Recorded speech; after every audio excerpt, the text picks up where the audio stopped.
Hi again, everybody, from Goss Stadium at Coleman Field on the campus of Oregon State University in Corvallis, along with Evan Bach, Brian Thomas, Andrew Roderick, Dale Hummel, Sawyer Gowan, Brooks Hatch, and more. This is Mike Parker welcoming you to tonight's West Coast League game between the seven-time defending champion Corvallis Knights and the Ridgefield Raptors on 4th of July Eve, but Independence will be celebrated here tonight with a fireworks show following the game, hence the later start at 7:15. The Knights took the series opener last night. The venue will shift to the Rourke tomorrow on Independence Day proper for a 3 o'clock ball game.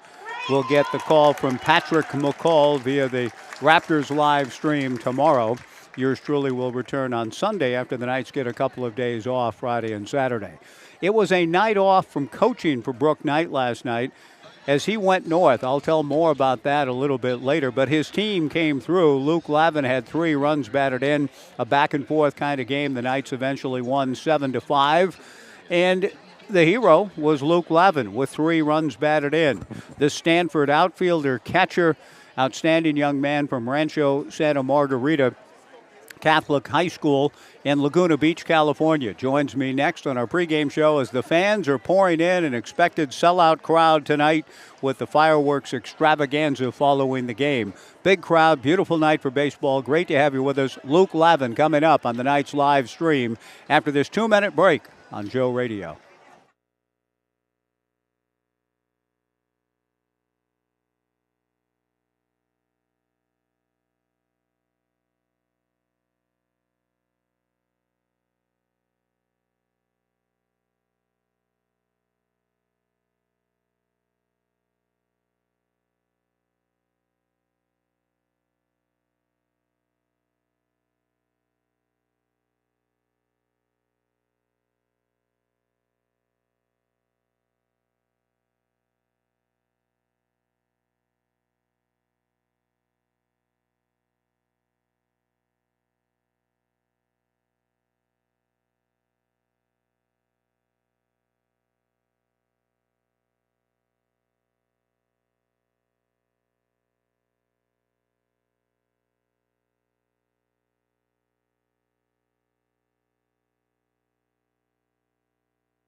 The Knights take game 1, defeating Ridgefield 7-5, and one of the key reasons for it, Luke Lavin, 3 runs batted in, and he joins me on our pregame show as we get ready for this 4th of July fireworks extravaganza, which will unfold later. I'm catching Luke right after the game on the field with his family in town. His parents, Mike and Rochelle, his sister Avery, just got in town, and I'm going to turn you loose here in a minute, Luke, to rejoin them. But thanks for taking time for me. But let's start right there. To have your folks, your sister here, what does that mean to you? Yeah, it's awesome just to have my biggest support system here. Definitely takes a lot of weight off the shoulders, just knowing that no matter what I do, they're here to watch me and hang out with me after the game. So it makes it a lot easier, stress-free to go out there and play. Well, you had a good ball game, and you're playing on a very good team here that's already clinched a playoff spot. I'm going to get into some of the other things in your background in a moment, but starting with your family here and then just being a Corvallis Knight and being part of this team this summer, what's it been like for you so far? Yeah, it's been awesome to be out here. The team is really cool. Everyone's really cool. everyone kind of just is out here like with the same mindset to get better. Everyone wants to get better, and the Knights do a good job of facilitating that for us. The facilities out here are great. The coaches are great. This is honestly just like a great breeding ground to work on your game and get better with a bunch of guys who also want to get better. So, Coach Esker has said that he sends players here because he trusts the Knights and he likes to send players here. We've seen a lot of great ones come through here, and you're now part of it. Did you get that same kind of message and vibe from him when you were making kind of choices as to what to do this summer? I honestly didn't speak to him about it. I just asked our assistant coach where I was going. He told me Corvallis. And then I kind of asked a couple of the kids on the team who had been here before, and, they told me how I was going to go, and I was stoked when I heard, yeah, you're going to go get better. So I was pretty stoked when I heard that. Well, we're glad. I mean, you're part of a program at Stanford, and let's kind of get into your backstory a little bit. A little bit for you guys, by your standards, an off year after 3 straight trips to Omaha. But as you're making a decision coming out of Southern California, Rancho Santa Margarita, Stanford comes calling. I mean, was it an easy decision for you? Oh, yeah. Easiest decision of my life, honestly. Stanford's always been my dream school, and so, the moment that I got offered from them, I basically committed on the spot because there was nowhere else I wanted to go. So, yeah, I kind of knew. And how did you enjoy your first year there? Oh, it was unbelievable. Everyone on the team is amazing. Such good people. Honestly, some of the best people I've ever been around. Coaches really care about development there. If you want to develop, it's a really good place to go develop. They make time for you, even when you think that they don't have time for you. Just the overall experience, academics too. I feel like I'm actually a student athlete, working both athletics and academics. So. No question, to be at Stanford, you got to be a good student, a great student. Yeah. So there you are. What kind of academic track have you picked? I'm undecided right now. Hopefully going to go into some sort of engineering major, management, science, and engineering. And then after my career is over, hopefully get into investment banking, private equity. Good plan. Maybe you can get in private equity and save and help us rebuild the Pac-2. You guys are going off into the ACC. What are your thoughts about that, Luke? I'm really excited. I like to play against the best competition, and I think that there's good teams in the Pac-12, but overall the ACC is a step up. So it's going to be really good for us to go out there and test ourselves against some of the better competition, and also just fight that adversity of traveling so much. I think it's going to be a good challenge for us to be able to play our best while we're not maybe feeling our best. Luke Lavin, my guest. You come here out of the same high school. We're all going our separate ways. So Blake Wilson now going into the Big Ten at the University of Washington. What was it like to play with Blake in high school? Were you close, and do you remain close here now? Me and Blake are pretty close. Just always being able to share the field with that guy is really special. He's a special athlete. He's a freak athlete. You don't see guys coming like him too often. So to be able to play on the same field as him and experience him as a competitor is honestly really good. And I feel like it boosts me up. Just seeing somebody who goes out there about his work really hard and just makes such great plays and great at-bats honestly helps me. So, yeah. Tremendous athlete. I love he's a versatile player, does a lot of things well.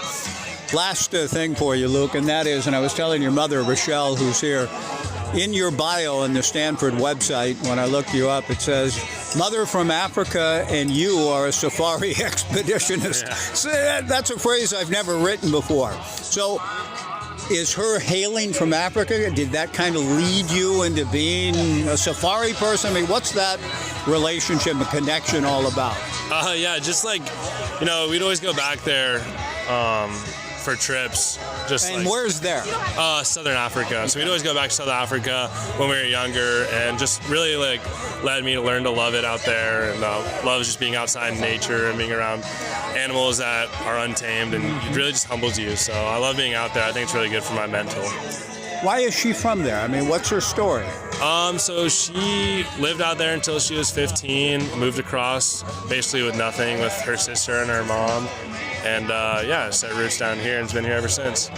Well, it's a fascinating story in its own way. You're making your own story here at Stanford and beyond. Luke, it's a pleasure to have you with us this summer. Great to meet you. Thanks for the time, and good luck the rest of the way. Thank you so much. It was a pleasure, too. Thank you. That's Luke Lavin, my guest. His family's here. I'm going to turn him back loose. Thanks for taking time to join me, Luke. I appreciate it. We'll be back with more. And that back. Here we go. The back is right now. The back is right now. We'll be back. Indeed, we are.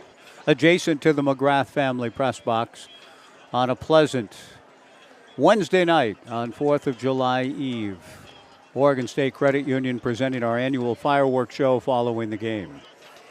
James DeCramer loosening up with Tyler Howard, getting ready to face the following lineup from head coach Chris Cota of the Ridgefield Raptors.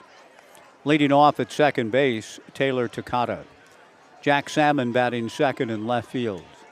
Luke Iverson hitting third and catching. The cleanup hitter in right field, Hunter Kashke. Batting fifth, the designated hitter, Brody Mills. Richard Tejeda III batting sixth at first base. Julian Nunez batting seventh at shortstop. Deshaun Harris hitting eighth in center field. Patrick Enskove hitting ninth at third. And left-hander Cole Triba getting the start. We'll set the Knights defensively for you as James DeCramer gets ready to go to Taylor Takata. And the first pitch, breaking ball in there for a strike, and we're underway on a big night here at Goss Stadium at Coleman Field. Always a special night with the annual fireworks show to follow. 0-1 the count to Kramer. Comes back to the plate, another breaking ball, and that just missed to Taylor from Orange Coast College, recently committed to his home state and going to the University of Hawaii. 1 ball and 1 strike the count to Taylor, left-handed hitter, leading things off for Ridgefield. The 1-1 pitch, fastball backs Taylor off, ball 2, 2-1. In the outfield, after a battery of, James DeCramer and Tyler Howard the battery, Coulter McAnally at first, Peyton Miller at second, Ty Yukamoto at short, Thomas Ferragaro at third.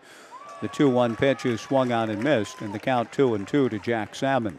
In the outfield for the Knights, Kaysen Consarina in left, Blake Wilson in center, Luke Lavin in right. DeCramer kicks and comes to the plate. Changeup, popped up, foul off third. Ferragaro can't get there, nor can Tyler Howard.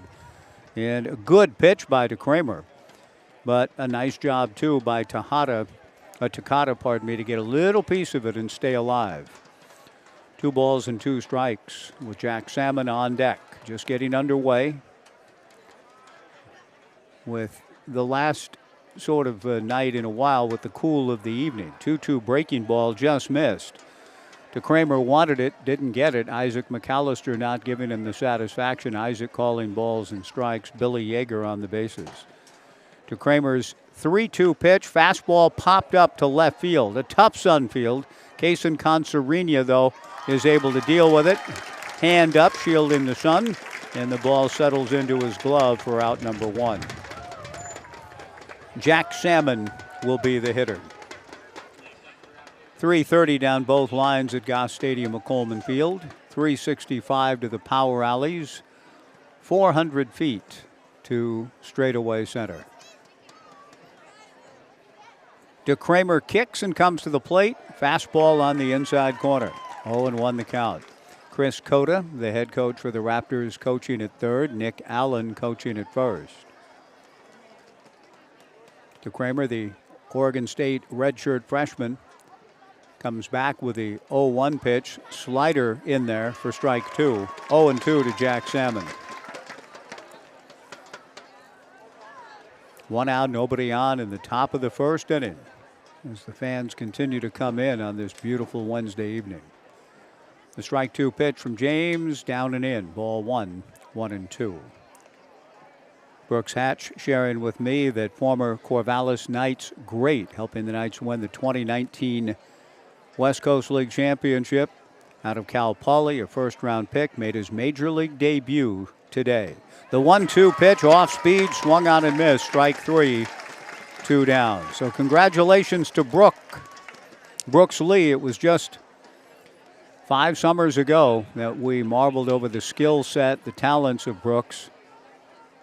He made his major league debut today for the Minnesota Twins. In fact, is in the process of that debut even now against the Tigers. And Brooks, a great baseball player, 2 for 3 with a run batted in today for the Twins in his Major League Baseball debut. Luke Iverson takes high and away from James DeCramer, ball 1. And that will be good news for Knight skipper Brooke Knight, who was not here last night, but at T-Mobile Park in Seattle. The 1-0 fastball away, ball 2, 2-0. Brooke with clearance, certainly from Dan Siegel, and a special opportunity to promote the Knights, to promote the West Coast League, went north to see Mitch Haniger, former Corvallis Knight, now with the Mariners, Travis Bazzana, soon to be drafted in the top 1, 2, or 3, most likely, on July 14th, and Adley Rutschman, who in that 2019 draft was the number 1 pick, as you will recall. They were all together last night at T-Mobile Park. Haniger, Bazzana, Rutschman, and their coach with the Knights, our own Brooke Knight. The 2-0 pitch to Luke Iverson. Fastball on the inside corner, 2-1. 2 down, nobody on, top of the first. Just getting underway. And Brooke told me it was a special kind of evening. I'll share some of it as we go here tonight. The 2-1 changeup. Beautiful pitch. Swung on and missed, and the count 2-2. The day began with Brooke and Travis Bazzana sitting down at a high school in the outfield grass, mic'd up by the West Coast League and Jordan Rowland for an hour-long feature interview about Travis's time with the Knights. Ground ball slowly off the end of the bat, picked up by Peyton Miller. Miller throws to Coulter McAnally to retire the side, and then it was a bit of a circus atmosphere at T-Mobile Park with all of the adulation, attention, autograph seeking, and all of that for Travis Bazzana, who signed everything that was put in front of him. But Brooks said it was just incredible to see the constant line on the field before the game, in the stands during the game, etc. And Travis, with tremendous grace and patience, signing for everyone. The Raptors go in order. We go to the bottom of the first. Ridgefield nothing. The Knights coming up. Back in 90 with the Knights lineup against left-hander Cole Triba. After this on the Knights live stream and Joe Radio.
Let's take a look at the starting lineup for the Knights as we move to the bottom of the first inning. No score. Left-hander Cole Triba working out of the bright sunshine into the shadows that engulf the batter's boxes. The southpaw delivers just outside to Blake for ball 1. Blake hitting .319 with 4 runs batted in.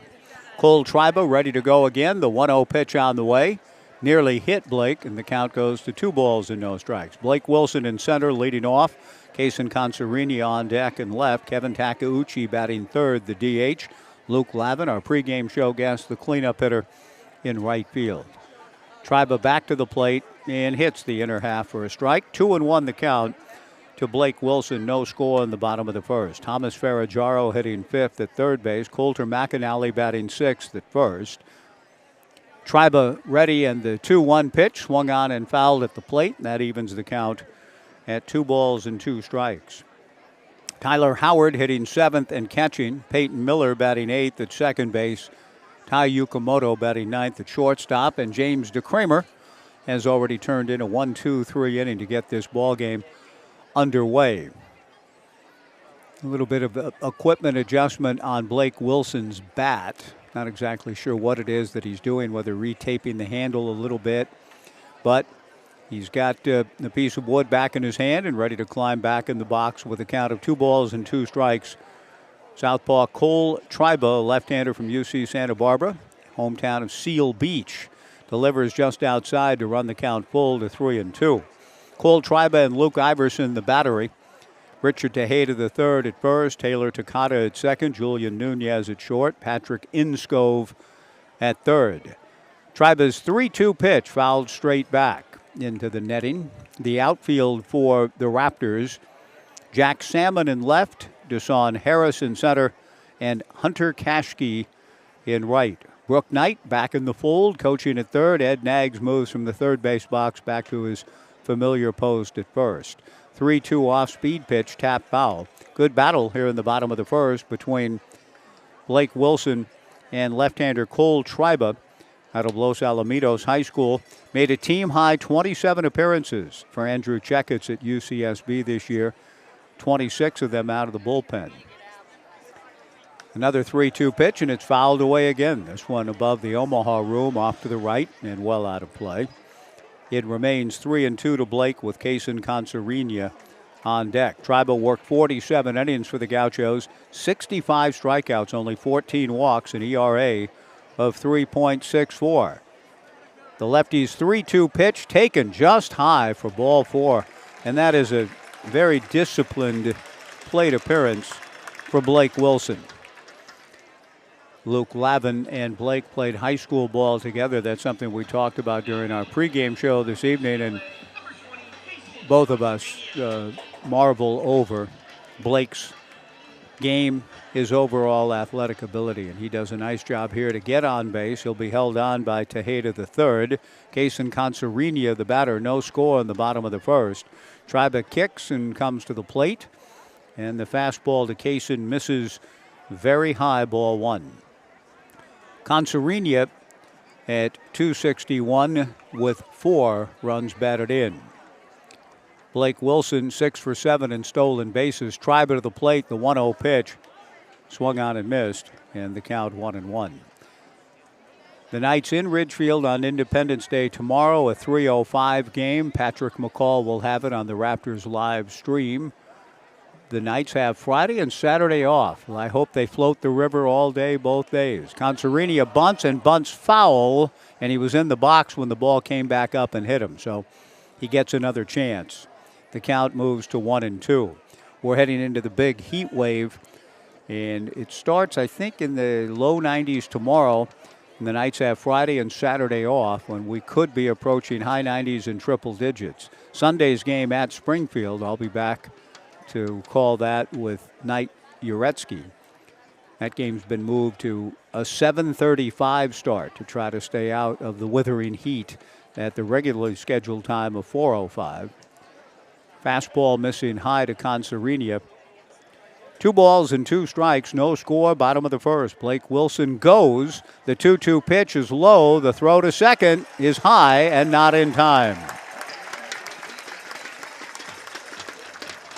Blake now 7 for 8 in stolen bases, and with that steal, Pape Material Handling and the Corvallis Knights team up together to make a $30 contribution to Community Outreach, Inc., helping people lead productive and healthy lives through many challenges. What a great job COI does, and they just made $30 more, thanks to Wilson's thievery. Now the 3-2 pitch, a ground ball wide of third, picked up by Inskove, and he throws across to first, holding Blake Wilson at second base. 1 away, and Kevin Takeuchi, the designated hitter, will be the batter. Kevin is the Knights' leading hitter at .347, also the leading RBI man with 23. 3 homers, 23 runs batted in. He also leads the team in walks drawn, having an outstanding summer. Kevin Takeuchi looking for his 24th run batted in as he stands in against Cole Triba. And the first pitch just misses to him inside, ball 1. Kevin, the slugging percentage leader for Andy Stankiewicz at USC this past spring. 1 ball and no strikes, bottom of the first inning. Blake Wilson at second and 1 out. The 1-0 fastball in there, popping in and out of the mid of the catcher Luke Iverson. Brooks Lee making his major league debut today, and great news for former Beavers as well as former Corvallis Knights. Adley Rutschman and Stephen Kwan both named American League All-Star starters for the All-Star game July 16th in Arlington. That is a great testament to those young men, to the Knights, to Oregon State, but primarily just to their relentless work ethic and getting to All-Star status together after winning a national championship with the Beavers in 2018. Takeuchi taking inside, 2 balls and a strike. Triba comes back and misses just low again. It's a pretty tight zone established here by Isaac McAllister. Luke Iverson has been holding the pitches up, hopefully, but having his hopes quashed by Isaac. 3-1 to Takeuchi. Triba delivers ball 4.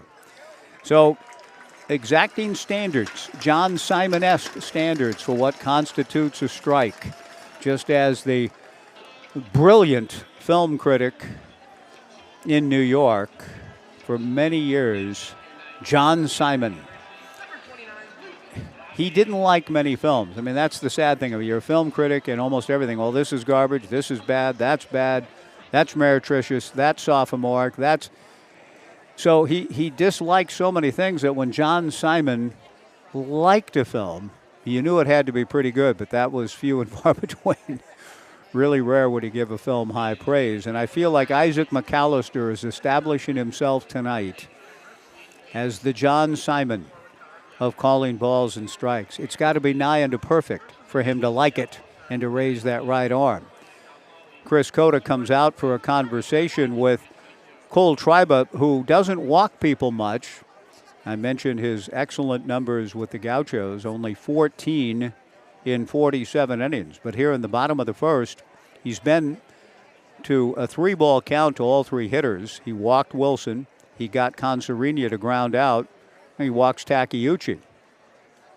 And now Isaac McAllister, after a long conversation by Coach Cota out on the hill, I think this is Cota was waiting for Isaac to come out to have more of a private conversation and not make much of an issue out of it from within the dugout. Waited for Isaac to come out and essentially, I think, say, how you doing tonight, Isaac?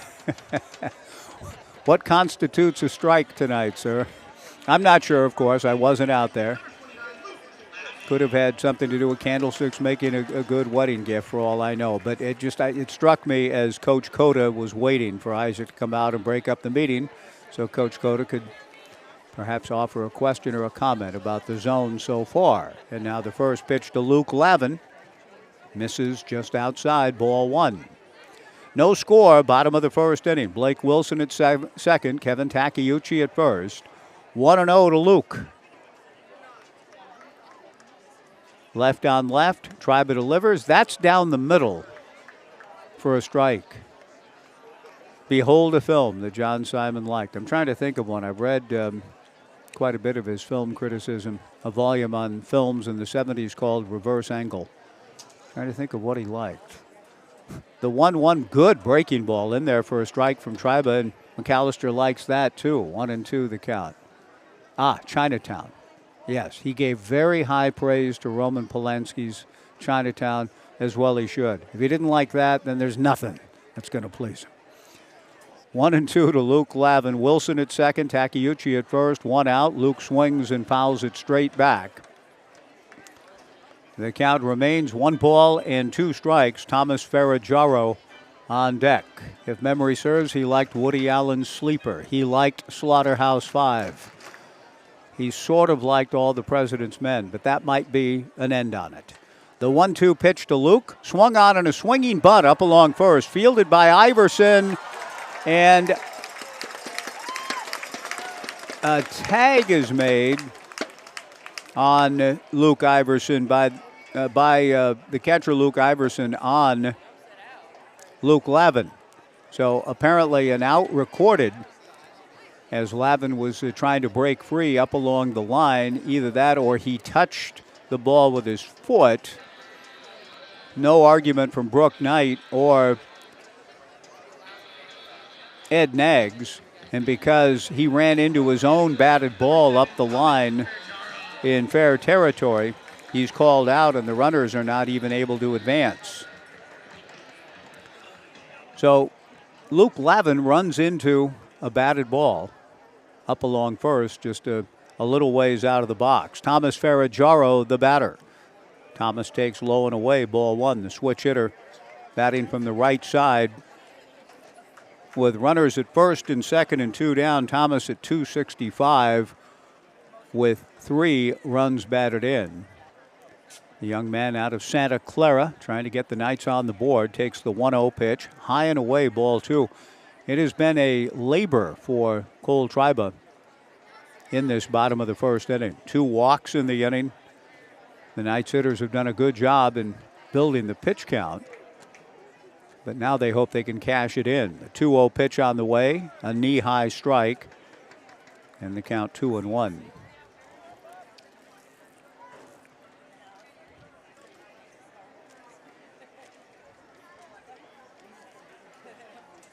Triba, with the shadows beginning to fully engulf the mound as well, equalizing the conditions a bit, delivers to Ferraggiaro, and Thomas delivers a base hit to right field. Blake Wilson rounds third. He will score. A 2-out run scoring single for Thomas Ferraggiaro. The Knights lead it 1-0.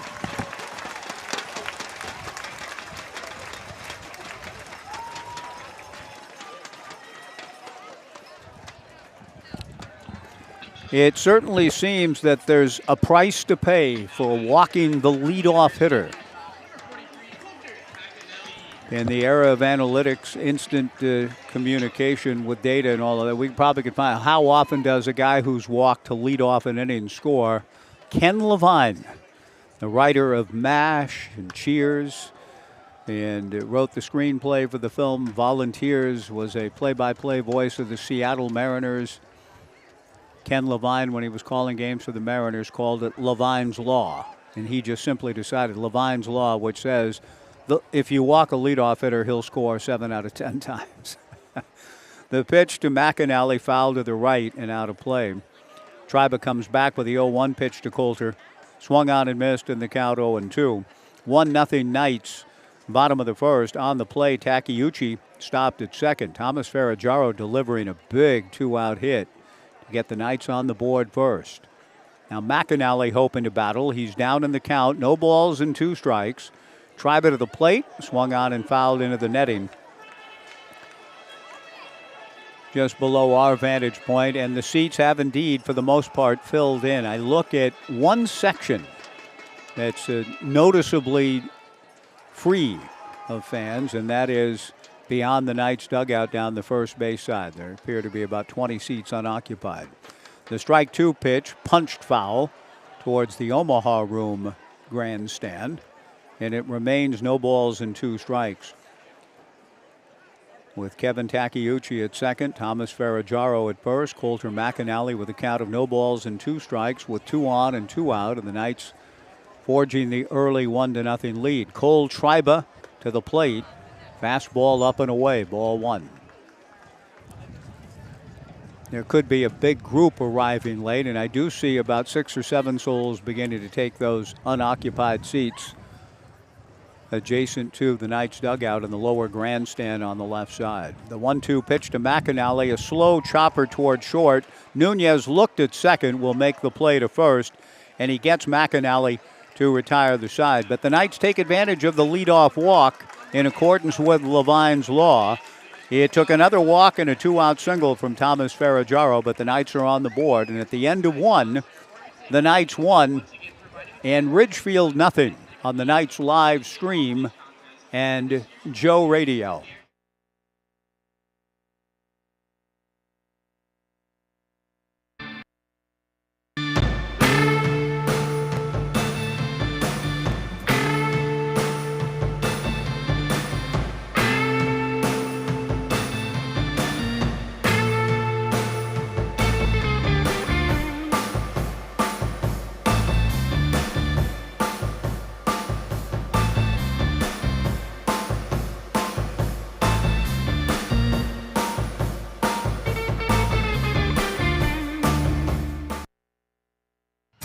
Eugene Airport, we want to say thank you.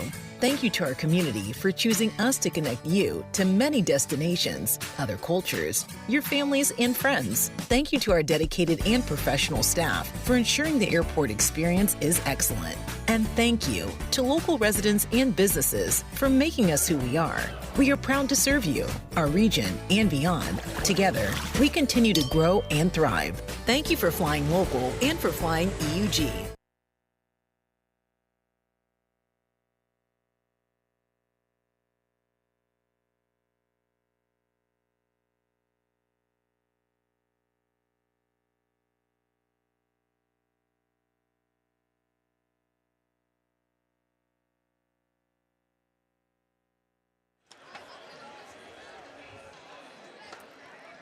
Hunter Kashke, Brody Mills, and Richard Tejeda III, the scheduled hitters for Ridgefield as we go to the top of the second inning.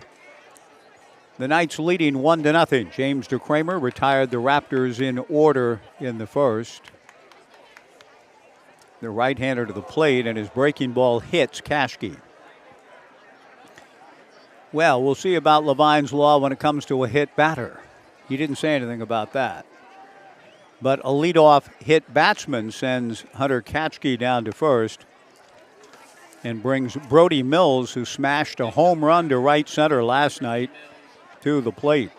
Kashke is the leading hitter for the Raptors at .350. And he's also a threat on the base paths, 5 for 5. He will be held on by Coulter McAnally.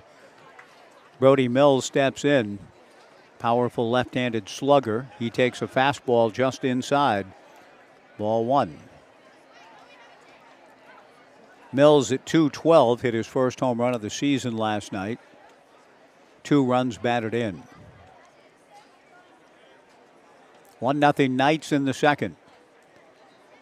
DeCramer's 1-0 pitch hit foul off third, heading towards the upper grandstand. The upper grandstand filled with people on the left side. It's the lower one that has the only section in the ballpark that I can see that has a noticeable pocket of seats available. 1 ball and 1 strike the count to Brody Mills, the big left-handed hitter. 6'2", 250 out of Yakima. The 1-1 pitch to Brody. A change is up. Ball 2, 2-1. Chris Cota goes through the signs outside the third base box. Ed Nags called the shots for the Knights last night in Brooke Knight's absence. Brooke just said he had a wonderful time up north. Missed the guys, was checking in on the game from time to time. The 2-1 pitch to Brody swung out and missed in the count 2-2, but he was with his guys from different eras. Adley Rutschman, a Knight in 2016. Travis Pisana, the player of the year, and set a record for batting average at .429 in the summer of 2021. And Mitch Haniger playing for Mitch in 2010. The 2-2 change, foul back. The count remains 2 balls and 2 strikes to Brody Mills, 1-0 Knights in the second. But after the hour-long interview conducted by Jordan Rowland, who helps promote the West Coast League with outstanding social media contents, put out some tremendous stuff on Stephen Kwan and Mitch Haniger. Travis and Amanda and Brooke repaired to the ballpark. Slider just misses inside, ball 3, 3-2, T-Mobile Park, where the Orioles and Mariners were playing, and they got to spend some time. The 3 of them, Brooke, Adley Rutschman, and Travis Pisana, but Brooke kind of backed off and let Adley and Travis kick it around for a while after Adley's BP round. 3-2 pitch is high for ball 4.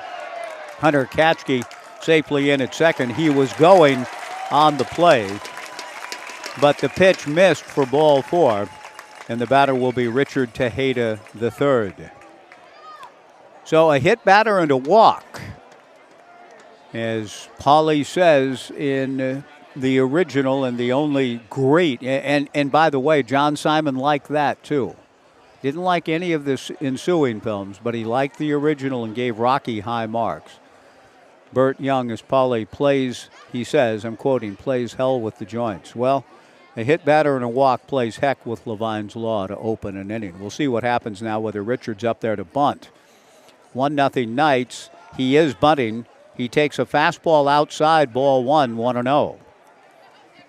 So both pitchers, DeCramer here in the second and his counterpart Cole Triba in the first, dealing with the effects, it seems, of a pretty stingy zone on the part of Isaac McAllister. Tejeda the third was showing bunt. The USC-bound young man from Riverside City College, went to Orange Lutheran High School,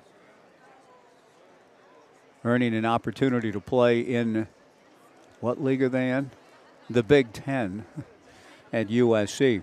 James DeCramer in the Pac-12, now a two-team league, the Pac-2, asks Tyler Howard to come out for a conversation, and he does confer with his battery mate, does James. And Isaac McAllister informs us that a visit has taken place in kind of a game that's plodding along a little bit. Maybe it'll time out just perfectly for the fireworks when darkness hits. But we're only in the second. 2 on, nobody out. Tejeda the third showing bunt again, and the 1-0 pitch misses again for ball two. 2-0. Tejeda hitting .261 with a homer. 11 runs batted in, second on the team to Luke Iverson in RBIs. He has one sacrifice. We'll see if Cota takes it off 2-0 with 2 on and nobody out. The bunt is on and the bunt is down, and it's a good bunt, barehanded by Tyler Howard. The throw to first to McAnally is in time for the out. But the sacrifice well executed by the Raptors to move the tie-in run. Hunter Kashke to third. The go-ahead run, Brody Mills to second. One away. And Julian Nunez, the batter.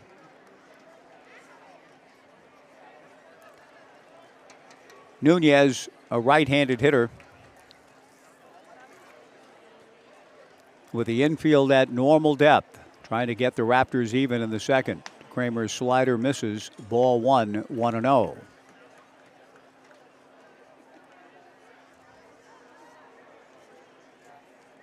Nunez out of San Diego City College, played the last 2 years. The 1-0 pitch on the way, in there for a strike. Out of Classical Academy High School. Sounds like that high school might have fairly strict academic standards. Classical Academy. I see Chesterton Academy is coming to Corvallis. I find that interesting. The 1-1 pitch, breaking ball, swung on and missed. Good pitch. A new school in our neighborhood here. I've been seeing the billboards for it around town. Chesterton Academy. Julian Nunez, the pride of Classical Academy High School. He's from Encinitas, trying to get his Raptors even here in the second. 1-0 Knights. 1-2 the count to Julian. Desan Harris on deck. DeCramer delivers a breaking ball to right. Will get the game tied. Drifting back is Luke Lavin to make the catch. Hunter Kashke tags and scores without a play, and Brody Mills moves to third. A sacrifice fly for Julian Nunez, and the ball game is tied at 1. Good job by Nunez, and again, just a well-executed sequence here for the Raptors. A hit, batter, and a walk, followed by, of all things, a sacrifice bunt. You want the purity of the game of baseball and some old-school action.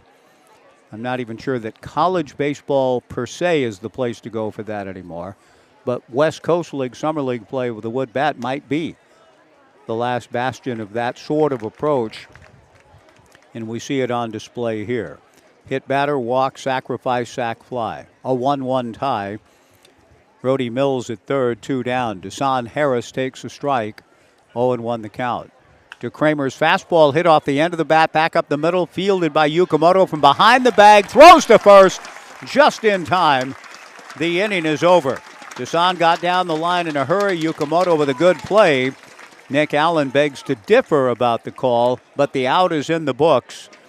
And the Ridgefield Raptors settled for the tie, but indeed, the hit, batter, and walk coming back to hurt James DeCramer. a run, no hits, no errors, one left. We go to the bottom of the second. The Raptors won and the Knights won on the Knights live stream and Joe Radio.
A 1-1 tie to the bottom of the second inning.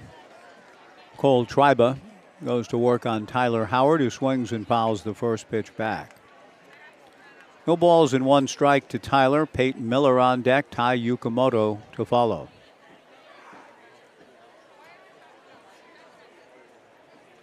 The strike one pitch Tyler takes just outside. 1 ball and 1 strike. Brooke was saying it was just remarkable. Once they got into the stands, he thought they might be able to sit down near the left field foul pole at T-Mobile last night and watch the ball game. Ground ball to short off the chest of Nunez. Picks it up and has no play. Howard hit the ball hard. It took a little bit of a tricky hop. Nunez now with the Pepperdine Waves after his time at San Diego City College will be charged with an error. And Peyton Miller will come to the plate. We'll see how Brooke wants to play it here in terms of the possibility of a sacrifice bunt. West Coast League ball, a place you can still come and see that kind of approach. Howard hops away from the bag at first. The pitch to Miller not bunting. A change is swung out and missed. No balls and 1 strike.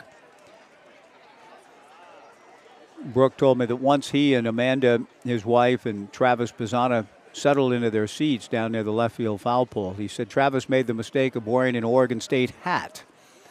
A bunt, a fair ball, good play by Iverson out in front of the plate, and he throws to second for the force on Tyler Howard.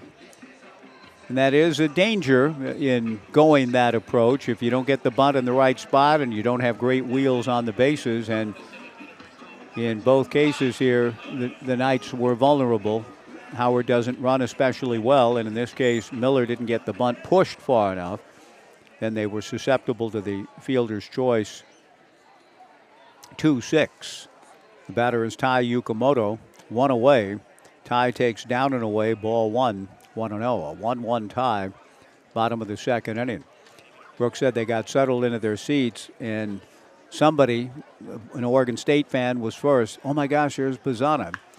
Yukamoto swings, and it's a ground ball into right field for a base hit. Peyton Miller will stop at second. Hunter Katchke gets the ball back in. Tai Yukamoto with another nice swing, pulling a base hit to right.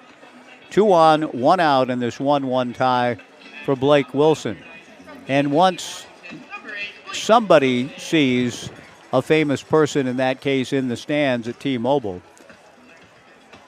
Brooks said it just was a steady flow for several innings. Just young person, old people, I mean, all manner of people coming for a little time with Travis. He took pictures with him, signed everything. This is while the game was going on between the Mariners and Orioles.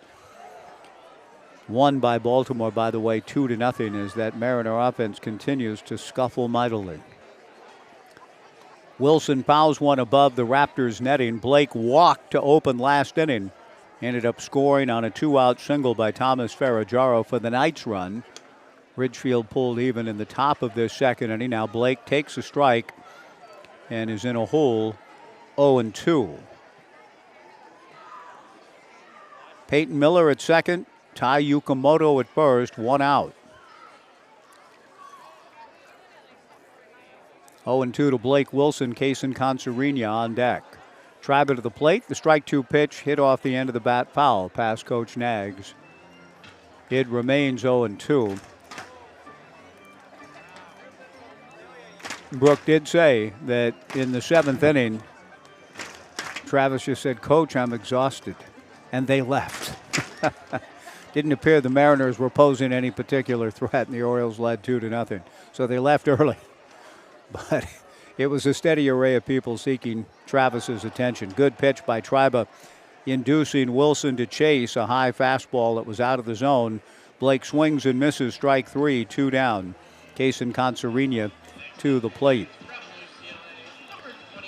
But he did say, and this is where we'll look for the fruits of her work, an Oregon State graduate, a delightful person, talented photographer. Molly Hankins was there along with Jordan Rowland from the West Coast League. Molly was trying to kind of coax an invitation to the draft party that Travis is going to have on July 14th here at this ballpark to come shoot it officially for a variety. She's a freelancer, but she graduated from Oregon State, loved Beaver baseball, chronicled through videography and photography in Omaha the championship. It went both in 17 and 18. The pitch to Concerina, a strike, and the count 0-2. And Brooks said she's the one who got the best images and pictures of Travis Bazzana and Adley Rutschman together last night at T-Mobile. 0-2, 2 down, a 1-1 tie, bottom of the second. The strike 2 pitch to Kaysen, well, he's capable, is Isaac McAllister of bringing a hitter up. Strike 3 called. The inning is over. No runs, a hit, an error, 2 left. After 2, Ridgefield won and the Knights won on the Knights live stream and Joe Radio.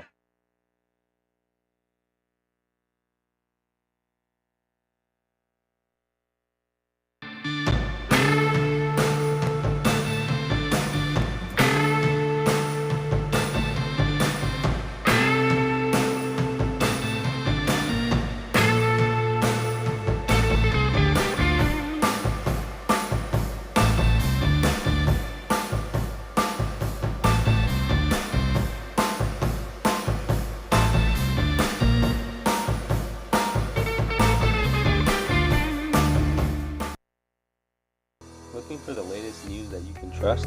Subscribe to the Gazette-Times, your go-to source for in-depth journalism and breaking news. From local stories that impact your community to consistent updates to your Beavers and Knights, the Gazette-Times has it all.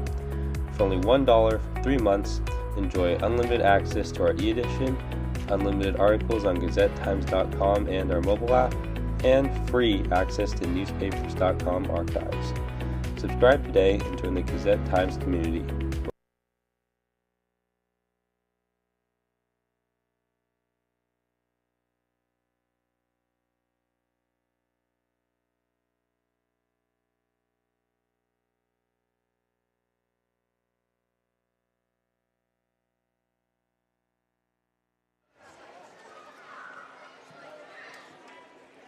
A 1-1 tie as we go to the top of the third inning before a full house on Oregon State Credit Union fireworks night. James DeCramer ready to go to the Raptors' Patrick Inscove, and the first pitch is in there for a strike to Patrick. If you live or work in one of 24 Western or Central Oregon counties, then you're entitled to membership privileges and the full financial services of Oregon State Credit Union. The strike 1 pitch runs inside. Join online at OregonStateCU.com or at one of their 15 branches. And tonight's the big night, the sponsorship by Oregon State Credit Union of our fireworks show. Changeup pulled fair down the left field line and headed to the corner. Inscove on his way to second. Concerina gathers the ball at the base of the fence in straightaway left. It's a leadoff double for Patrick Inscove, and a change that stayed up. Not much action on it. Inscove drills it to left for the leadoff two-bagger. And that brings to the plate Taylor Takata out of Orange Coast College and transferring to the University of Hawaii. We might see Taylor next year. Mitch Canham, I think, has a series that he's trying to get nailed down, get all the contracts signed to play Hawaii next year. And so we might get to see Taylor over there. The first pitch to Takata misses high, ball 1-0. A 1-1 tie in the top of the third inning. A leadoff double for Patrick Inskov. James DeCramer with a count of 1 ball and no strikes to Takata, who flied to left to open the game. And James's 1-0 pitch misses for ball 2-0. Inskov getting his third double of the summer, starting the night at 157. He's at second with nobody out. Takata with the job to do. Get the runner moved. 2 balls and no strikes. James delivers a breaking ball away. Ball 3. 3-0, and Jack Salmon is on deck. DeCramer has pitched very well. He'd gone 17 months, as we've talked about, between his last outing in high school until getting a start a couple of weeks ago in Springfield. His 3-0 pitch, a strike, and the count 3-1. And he has been very good. But he doesn't seem quite as sharp tonight. He's worked 5 2/3 in his previous 2 starts, 3 hits, 1 earned run, 9 strikeouts in the 5 2/3. He delivers a strike to run the count full to 3-2. James had not issued a walk before tonight, nor had he hit a batter, and he has 1 of each. Both last inning. He's 3-2 here on Taylor Takata. The 3-2 changeup, a big chopper is going to be trouble. DeCramer waits, fires, not in time. A Baltimore chopper, if ever there was one. Off the plate and just went high in the air. DeCramer had nothing to do but wait for the ball to come down. It did, but it was just up there too long. Inskov to third, a base hit for Takata. First and third and nobody out. And the Raptors in good shape. They take the lead. Last night the ball game went back and forth. The Knights eventually won 7-5. The Knights infield had double play depth here. Jack Salmon struck out in his first at-bat. The left-handed hitter bunts. A safety squeeze play put on by Chris Cota, but the bunt is foul. No balls and 1 strike.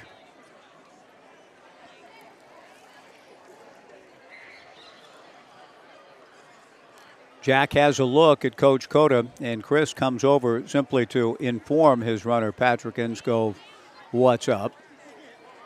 Cota had thrown his palms in the air across the way at Takata as if Taylor might have missed something. I'm not sure. DeCramer delivers inside, almost got a piece of Salmon, and not almost, it did to load him up. So James is, after his 2 really good starts, scuffling a little bit tonight, and Cole Stringer, the pitching coach for the Corvallis Knights, with Bo Kearns beginning his duties now in Utah for Gary Henderson as the Utes Director of Baseball Ops. Cole handling the pitching coaching chores now. Asking for time and heads out to the mound and trying to help James DeCramer get a few things sorted out, because it has been DeCramer-esque so far. Last inning, a hit batter and a walk to open the frame. Ridgefield cashed it in to tie. And now in this 1-1 tie in the third, a leadoff double, an infield single, a hit batter, bases loaded, and nobody out. When you visit Corvallis to catch Knights baseball, or whatever brings you to our wonderful town, we encourage you to stay at your locally owned Best Western Corvallis. It's the official hotel partner of your Corvallis Knights. Close to Goss, with the largest hotel rooms in the city and an outdoor heated pool. Wherever life takes you, Best Western is there. Some activity will begin in the Knights bullpen shortly. Guerin Rizzo, the first to head down to the pen in the left field corner. DeCramer goes to work on Luke Iverson and starts him with a strike. 0-1 the count. Luke, the RBI leader for the Raptors, with a chance to get one or a couple right here with the bases loaded, nobody out, a 1-1 tie. The infield at double play depth. Coulter McAnally on the green at first. The strike one pitch to Iverson, swung on and missed, and the count 0-2. The other night, you may have heard Rich Dorman, one of his pitchers, was pitching, and he was saying good about a guy getting into a little bit of trouble. The strike two pitch on the way. Fastball just inside. And Brooke Knight now is saying, what's the deal tonight? Chris Cota was, I think, asking the same thing earlier. The zone is too it looks and feels as though it might be a little too tight for both pitchers. Iverson fortunate to still be up there, quite frankly. The 1-2 change, swung on and fouled at the plate. But that's what a good hitter can do. On certain nights, in the strike zone, we understand, is different every night. Luke knew he could get away with taking what would have been a very tough pitch to put in play, and he got away with it. Bases loaded, nobody out, a 1-1 tie in the third. The 1-2 fastball foul back. And the count remains 1 ball and 2 strikes in the top of the third inning. The ball game starting at 7:15. Our normal start times are 6:35 to try to time everything up just right for the end of the game and the commencement of the fireworks display. This has been one of the slower paced affairs of the summer of 2024. So we hope that the big crowd doesn't get too restless a couple of hours hence. Breaking ball, a slider swung on and missed, strike 3. Good pitch. Iverson strikes out, 1 away. Hunter Katchke, the batter, with the double play ball now in order. Coach Dorman the other night looked to me like he was channeling manager Lou. I don't know what Lou's name is in Major League, but when Martin Sheen, the Wild thing, was getting into a little bit of trouble, let's see how the kid handles himself. Almost like, okay, we've got nowhere to go. We're losing this game by 5 or 6 runs. Let's see what the kid does. And it almost had that feel from Rich the other night when he saw some base runners get on, and all Rich said is, good. We need to see how he functions here now. And DeCramer trying to function at a very high and competitive level. Bases loaded, nobody out. Now bases loaded and 1 out for Katchke, whom he hit last inning. Hunter came in to score later. Hunter swings and fouls it back. No balls and 1 strike. A 1-1 tie, top of the third inning. Patrick Inskove at third. Taylor Takata at second. Jack Salmon at first, and 1 out. Yukamoto and Miller poised a double play depth up the middle. Slider just missed, and again DeCramer stares in after the pitch, wondering where it missed. With a variation on a theme by Coburn, who wondered where the Lions were. Both James DeCramer and Cole Tribal wondering where the strikes are tonight. They've been hard to come by. 1 ball, 1 strike, 1 out. James delivers, ground ball wide of third. A diving stab by Ferraggiaro. The long throw to first is not in time. Nice try by Ferraggiaro. It's an RBI single for Hunter Katchke. The Raptors lead it 2-1. Coming in to score is Patrick Inskove, and the bases remain loaded with 1 out. Good call by Billy Yeager. With Katchke getting down the line just ahead of Ferraggiaro's throw. Now, what Thomas did do in laying out was prevent a second run from scoring. That would have plated 2 if Ferraggiaro didn't stop it on the infield. So still a chance to get out of it cheaply enough, particularly if he could get, James DeCramer could, Brody Mills to roll over here. The first pitch to Brody is high and away, ball 1. 2-1 Ridgefield in the third. Bases loaded and 1 out. DeCramer set, delivers very high, ball 2. 2-0 to Brody Mills. Brody drew a walk last inning.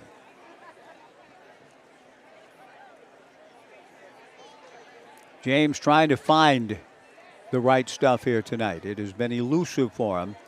He comes to the plate with a 2-0 pitch, a two-hopper towards Peyton Miller to Yukamoto for one, whirls around and throws to first. Double play, and the inning is over. Well, he found the right pitch there to induce Mills to roll over. 4-6-3. The Raptors do take the lead, but they settled for one when it looked like there was a lot more available. So they leave two. We go to the bottom of the third. The Raptors 2 and the Knights 1 on the Knights live stream and Joe Radio.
Two to one Ridgefield as we go to the bottom of the third inning. Kevin Takeuchi will lead things off against left-hander Cole Triba.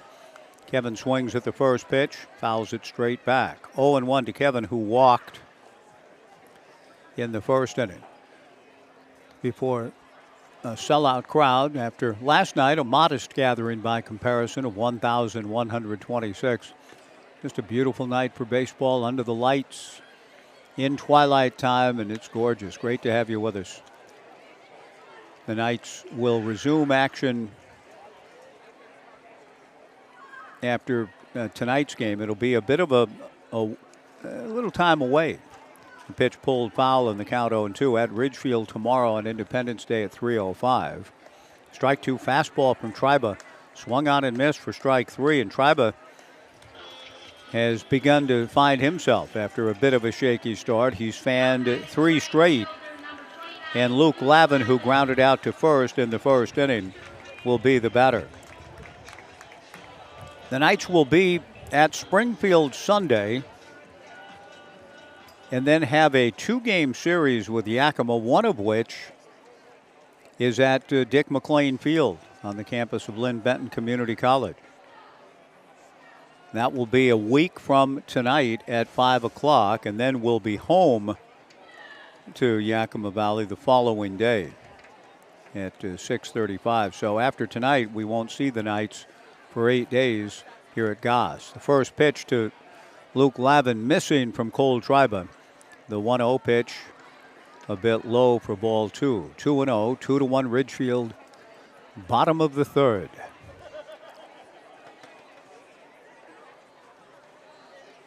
Triba back to the plate. Fastball in there for a strike. 2-1 the count.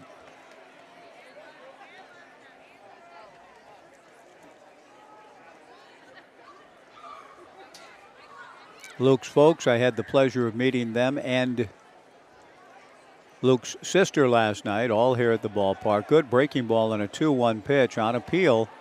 No swing. Billy Yeager says no swing, and again, wondering where the strikes are tonight. The Ridgefield dugout, a number of the players just put their hands on top of their head and kind of fell back like, what? When no swing was ruled. The 3-1 pitch, knee high for a strike, and the count goes full to 3-2 to Luke Lavin.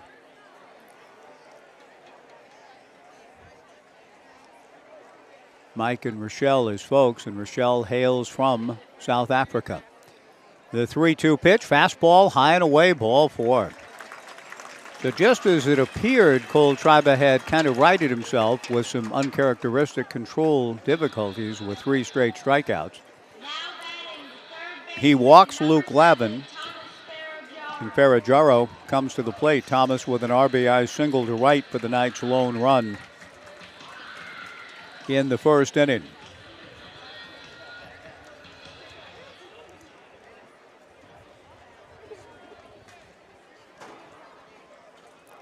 The pitch to Thomas misses low and inside, ball 1. 1-0. Luke was clearly, as he gets his lead from first, just blessed to see his family for the first time in Corvallis last night, although the 1-0 pitch hits Thomas Ferragero. They had made the trip up here in the spring when David Esker's club came to Goss Stadium at Coleman Field. It was not a great experience for Luke individually, and really not for Stanford either. They did win the final game of the series 11-10, but the Beavers did win what is going to be the last of the series between the two clubs for who knows when. Stanford heading off to the ACC with Cal and not on the Oregon State schedule for next year as far as we know. Luke Lavin into second, Thomas Ferragero at first. Coulter McAnally to the plate. Coulter takes a strike, 0-1 the count. 2-1 Ridgefield, bottom of the third.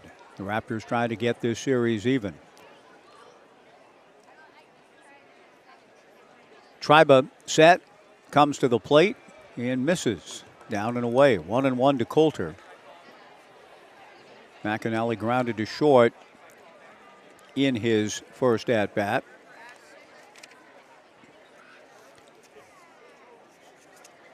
The Knights trying to take advantage of some control issues for Triba. Coulter swings and sprays one foul past the Omaha room and out of play.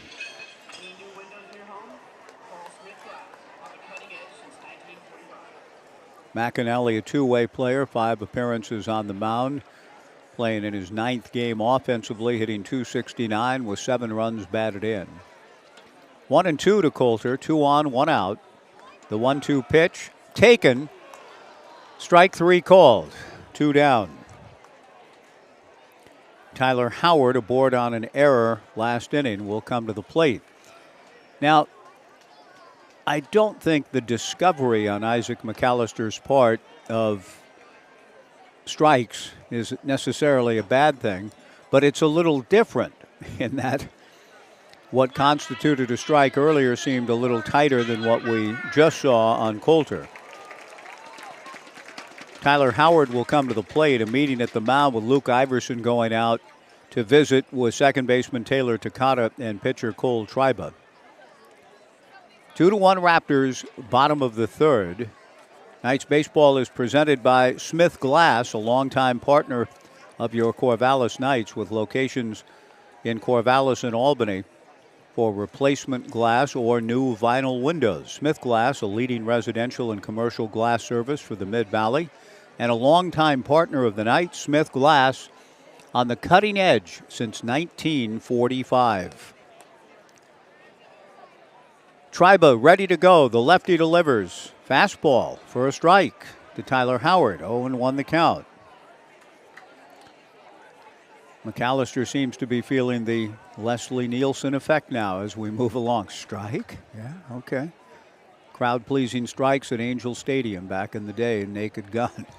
The strike 1 pitch hit slowly behind second, juggled there by Takata, but he's able to step on second for the force just ahead of Thomas Ferragero to retire the side.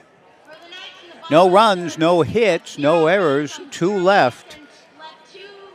And we go to the top of the 4th inning. Ridgefield 2 and the Knights 1 on the Knights live stream and Joe Radio.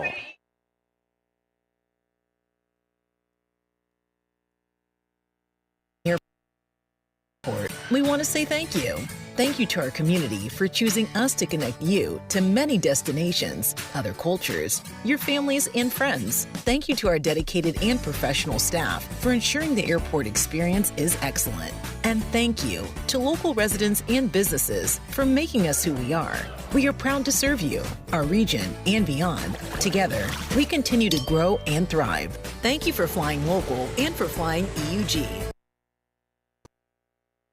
News that you can trust. Subscribe to the Gazette Times, your go-to source for in-depth journalism and breaking news.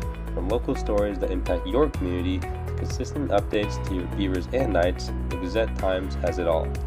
For only $1 for 3 months, enjoy unlimited access to our e-edition, unlimited articles on GazetteTimes.com and our mobile app, and free access to newspapers.com archives. Subscribe today and join the Gazette Times community.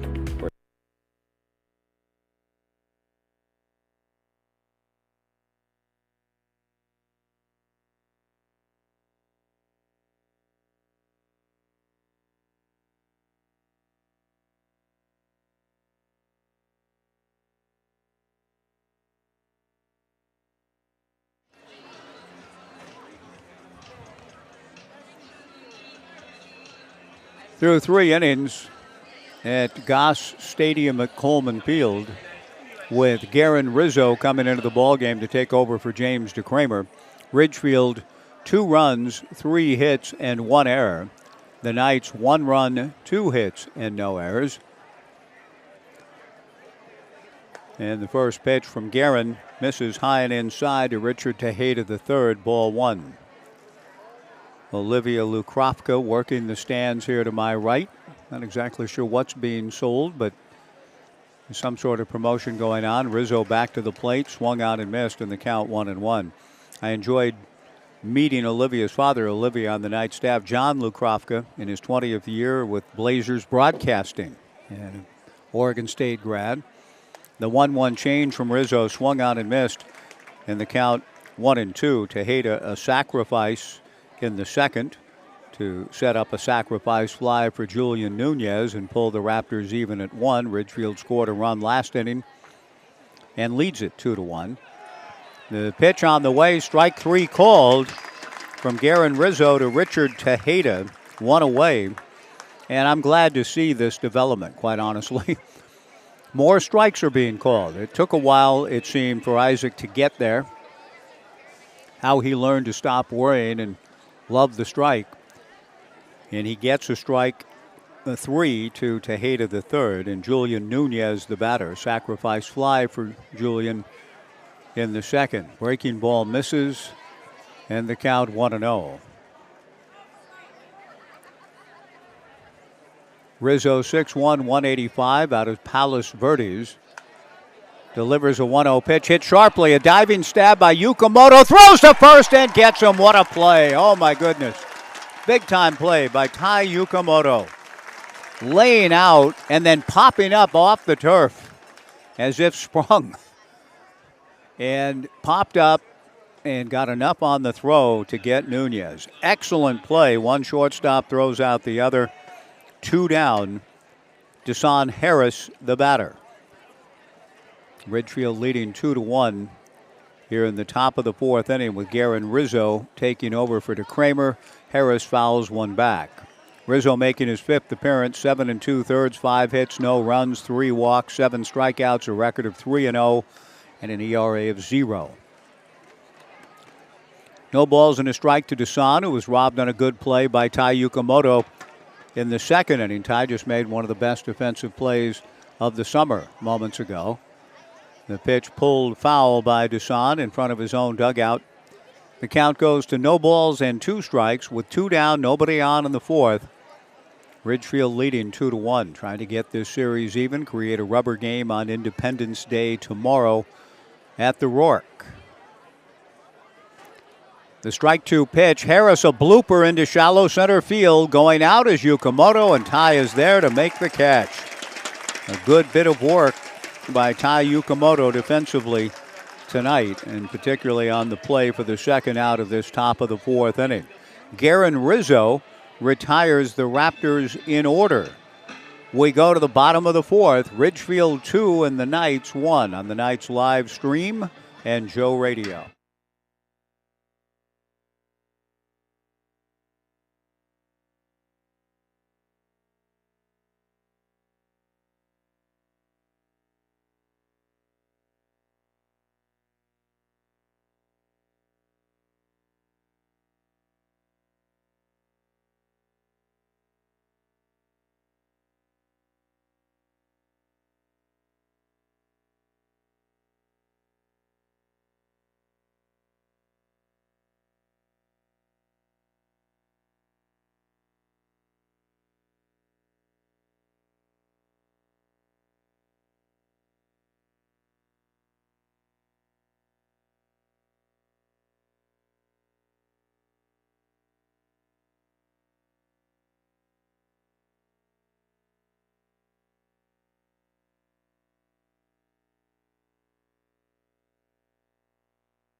Bottom of the fourth inning, 2-1 Ridgefield.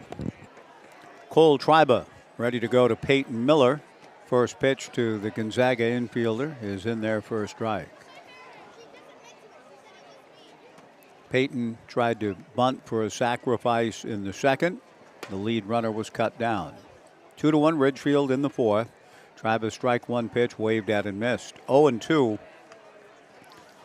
for Peyton Miller. Cole Triba. A very good spring for a good program that hosted a regional. The strike two pitch swung on and fouled at the plate. Cole, making his third appearance this summer, came in having pitched very well. A la DeCramer, his counterpart, working 5 1/3 through his first two appearances with 8 strikeouts and a walk. He's walked 3 and hit a batter tonight. He comes 0-2, a pop-up on the right side. Second baseman Taylor Takata makes the catch. 1 away. Tai Yukamoto, who made the dazzling defensive play in the top of the inning, singled to right in the second, comes to the plate. John Casey in the ballpark tonight, walking through the Jack Riley concourse with an Orioles shirt on in solidarity with the great Adley Rutschman. I don't know how that's going tonight. If anybody's listening and knows, TJ. Adley had a tough time of it last night, going 0 for 4. Brook Knight said he tried to call Randy Rutschman, Adley's father, during the game, and no response to a text or a call. Yukamoto tries to bunt the 1-0 pitch and bunts it foul, and the count 1-1. Brooks said he got a call today from Randy, this morning, saying, I had to turn my phone off. I was just getting worn out, overwhelmed by the number of people seeking Randy and wanting to say nice things to Randy and about Adley. And Randy, at one point, he just tried to respond in real time, just had to shut it off. So he missed Brook Knight's attempt. And he said, sorry, I would love to talk to you, but he was just getting so many different messages. He wanted to watch his son at work. Yukamoto at work so impressively. Swings and hits a line drive base hit into center field. Very sweet swing. Ty is 2 for 2 and has hit the ball hard both times. He's aboard for Blake Wilson with the Knights trailing 2-1 in the bottom of the fourth inning. Blake walked and ended up scoring the Knights' lone run in this ball game in the first inning. Struck out in the second. Yukamoto held on by Richard Tejeda III. 2-1 Raptors, bottom of the fourth. Triba to the plate. Wilson swings and slashes it fair down the right field line into the corner. Hunter Katschke chasing Brook Knight is waving Yukamoto around. Wilson on his way to third. Yukamoto scores standing up. Wilson triples, and we're tied at 2.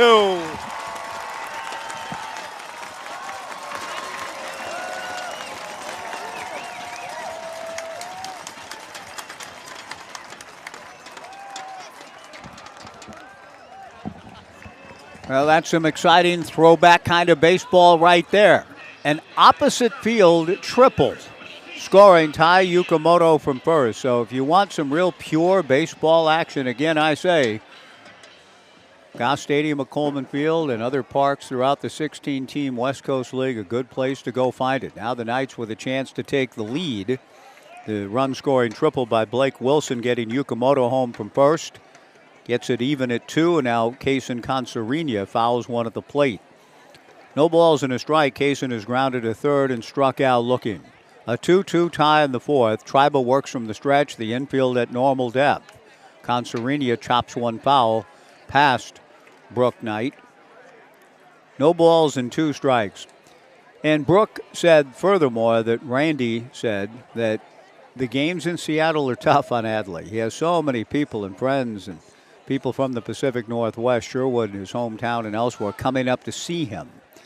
The strike 2 pitch misses inside, and Adley is as good as it gets when it comes to engaging and being appreciative of the love and support that he's gotten throughout his life in the game from all comers.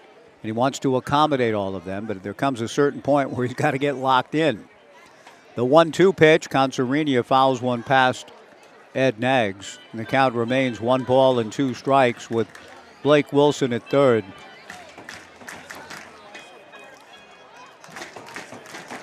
And so Adley, at a certain point, even after visiting with Travis Pizzana at some length last night, he told Brook, he said, "Coach, great to see you. I want to spend more time with you, but I gotta get ready for the game." And it was not that long from the start of the ball game, but that's the life of Adley Rutschman in Seattle right now. The pitch missing in the count, 2-2 to Consarinia. A 2-2 pitch, a chopper fielded by the pitcher Iverson, and the throw back to third was saved by Iverson. For whatever reason, he chose not to go back to third base after he received the ball. And getting back safely on a scramble, Blake Wilson. So he remains at third. Consarinia aboard on the fielder's choice. And Kevin Takeuchi, the hitter.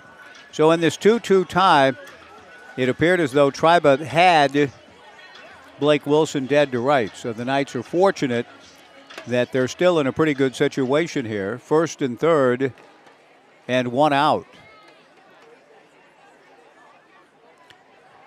And the first pitch to Takeuchi hit foul into Urchin Alley. The Urchins are gathered out there in good numbers tonight, and they're getting some of their first action of the evening, chasing down that foul ball.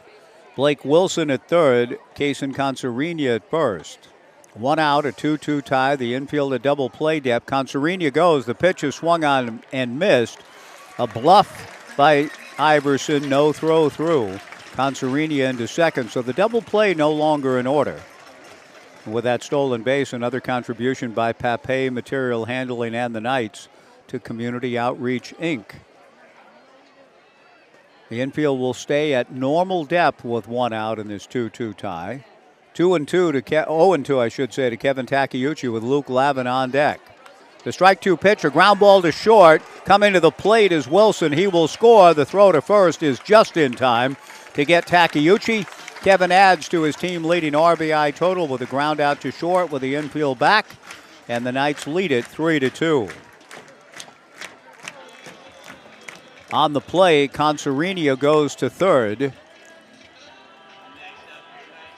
2 down, Luke Lavin the batter.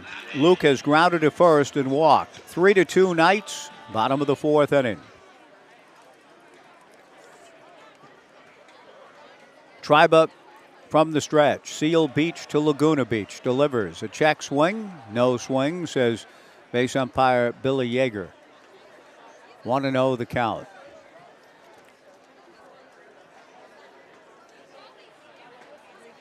The Knights led early 1-0. Trail 2-1 going to this bottom of the fourth. Now have the lead back. Lavin takes outside. Ball 2-0.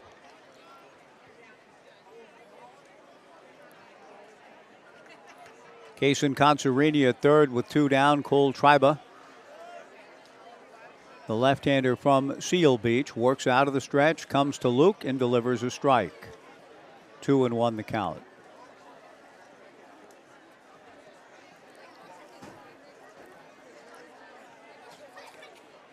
Again, congratulations to Adley, to Stephen Kwan. Both will start in the All-Star game for the American League coming up in Arlington on July 16th. The 2-1 pitch is swung on and missed in the count 2-2. I saw one All-Star game in person in my life. It was on July 15th of 1967, and it was the longest one ever. 15 innings. Bless my dad's heart, on a work night, we stayed for it all. The 2-2 pitch to Luke, swung on and missed for strike 3. The ball gets away from Luke Iverson, coming in to score, but not in time. Iverson is thrown out at first on a good play by Iverson. So no run. Consarini did touch the plate, but Iverson was able to chase down the swing and miss and throw Luke Lavin out to retire the side. It appeared as though we might have a Mickey Owen kind of play in our hands with a drop third strike. Instead, the Knights settle for 2 runs in the inning on 2 hits, no errors, and 1 man left. And at the end of 4, it's the Knights 3 and Ridgefield 2 on the Knights live stream and Joe Radio.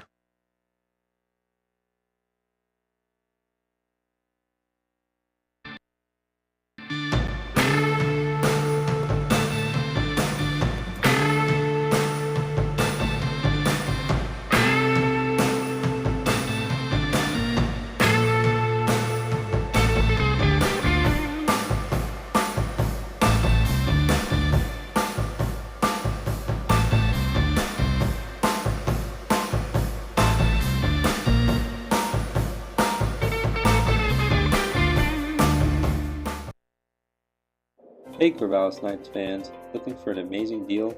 Come down to Wilson Motors. Visit us today and get free tickets to Wilson Motors Night with the Corvallis Knights on July 24th. It's a night you won't want to miss. Exciting baseball, great company, and fantastic giveaways. While you're here, check out our wide variety of vehicles. From sleek sedans to rugged trucks, we've got something for everyone. Wilson Motors, the one-stop shop for unbeatable deals and unforgettable nights. Hurry in and score your tickets today at Wilson Motors.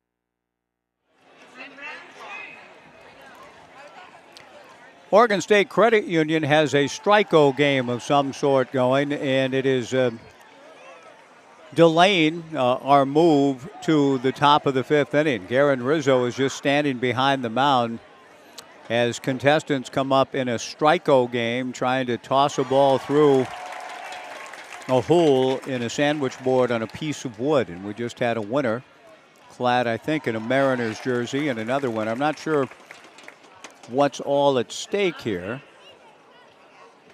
but we are seeing a number of styles of delivery into the strike-o board, and I've only seen one go through so far, and I'm not sure how many times they need to get the ball through the hole as we go to the top of the 6th inning, top of the 5th, pardon me. The Knights leading by a score of 3-2, and the strike-o game has ended with a number of contestants enjoying themselves thoroughly as Garen Rizzo begins to loosen up, getting ready to face Patrick Enskove, Taylor Takata, and Jack Salmon.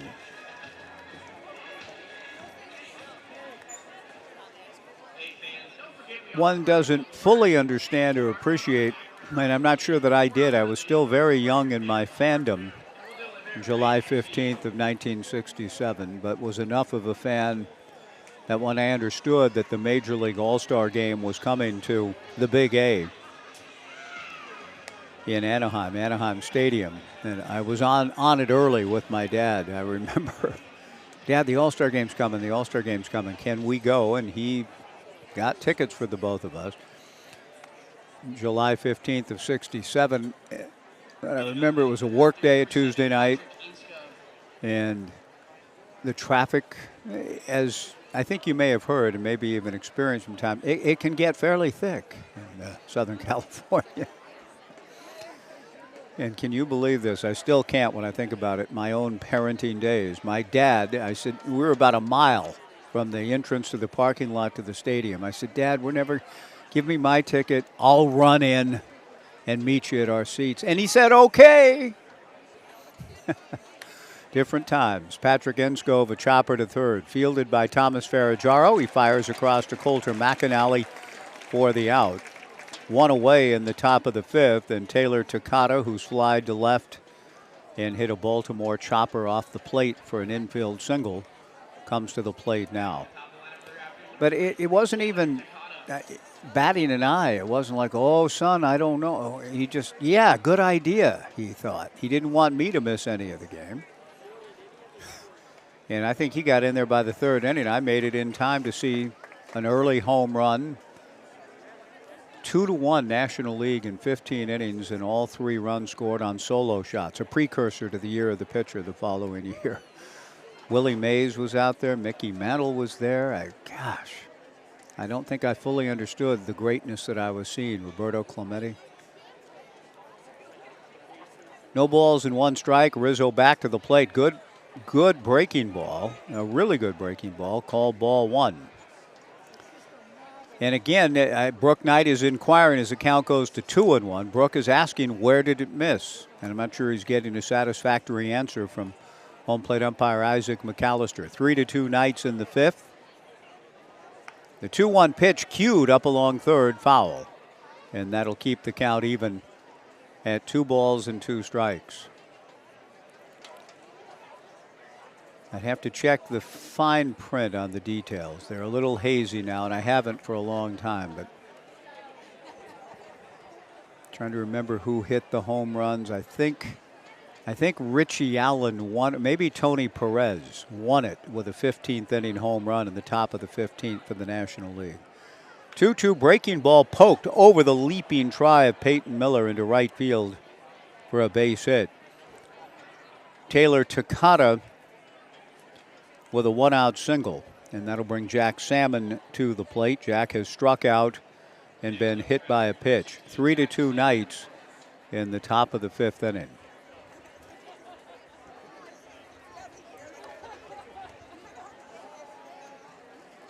But I will have more reason now than ever to tune in to a Major League All-Star game. Maybe the most I've had since that July night in '67 to see Adley and Kwan. Chopper speared on a hop by McAnally, steps on the bag for 1, throws to Yukamoto at second, not in time. Tremendous play by Coulter McAnally, taking a base hit away from Jack Salmon and retiring Jack by stepping on the bag, tagging the bag, popping up and throwing to Yukamoto. But Takata, who runs well, able to get to second and avert the double play. 2 down, and Luke Iverson, the batter. Luke has grounded to second base and struck out. If possible, a plain hot dog and a cup of ice. Plain hot dog, and I'm good if I can get a cup of ice. The pitch is in there for a strike to Luke Iverson. I don't know if you heard that or not, but Amanda Knight, who last night was traveling with Brooke and Travis up north to T-Mobile Park, is now here tonight with less grand work on her plate, asking me what I'd like to eat in the 5th inning. Ground ball to second, fielded by Peyton Miller. So from the sublime to the ridiculous, I will try to give Amanda an answer in a moment. Peyton Miller picks it up, throws to first. The inning is over. No runs, a hit, 1 left. We go to the bottom of the 5th. The Knights 3 and the Ridgefield Raptors 2 on the Knights live stream and Joe Radio.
The Knights leading the Ridgefield Raptors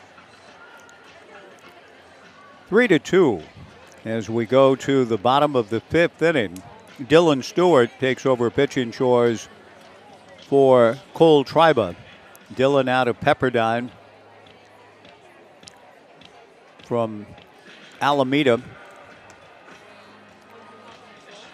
Attended St. Joseph Notre Dame High School.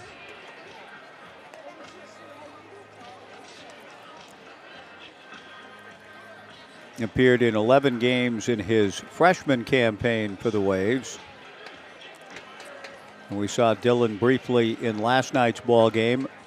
The Knights in a topsy-turvy affair, eventually prevailing 7-5. Dylan made 18 appearances and started 2 ball games for Pepperdine this past spring. Went 1-3 in 31 2/3 innings. An ERA of 5.40. Thomas Ferraggiaro will lead things off for the Knights against Dylan Stewart. Thomas an RBI single in the first inning. Stewart works out of the stretch with the bases empty. The right-hander delivers. Ferraggiaro takes a strike. 0-1 the count. Combatants within the West Coast Conference season, to be sure. Ferraggiaro swings at the strike 1 pitch. It's a 2-hopper to the second baseman, Taylor Takata. Takata takes it off the field turf and throws out Ferraggiaro to lead off matters in the bottom of the 5th. 1 away. And that'll bring to the plate Coulter McAnally.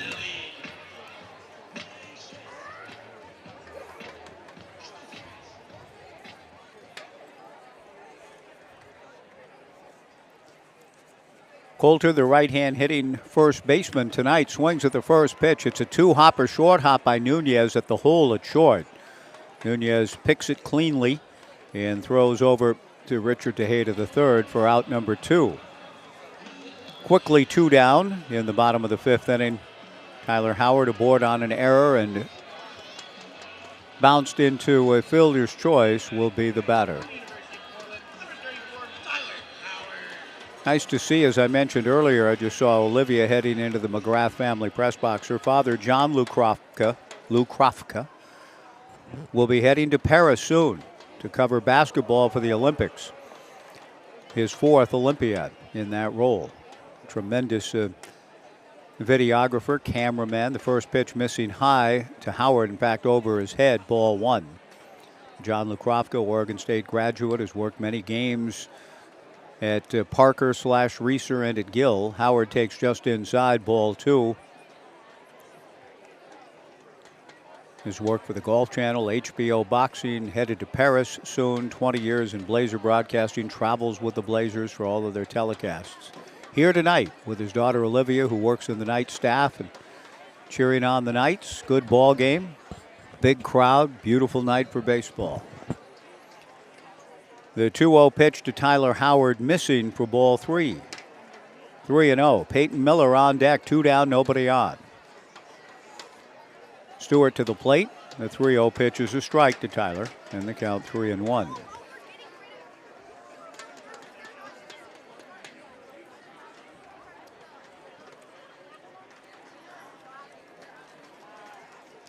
Dillon back to the plate. The 3-1 pitch is a chopper by the mound near second, fielded by Nunez, hesitates and throws too late. And even without the hesitation and trying to get a good grip on the ball, Tyler Howard would have had himself a base hit. So Tyler, a leg single. And again, putting the ball in a tough spot for the defense.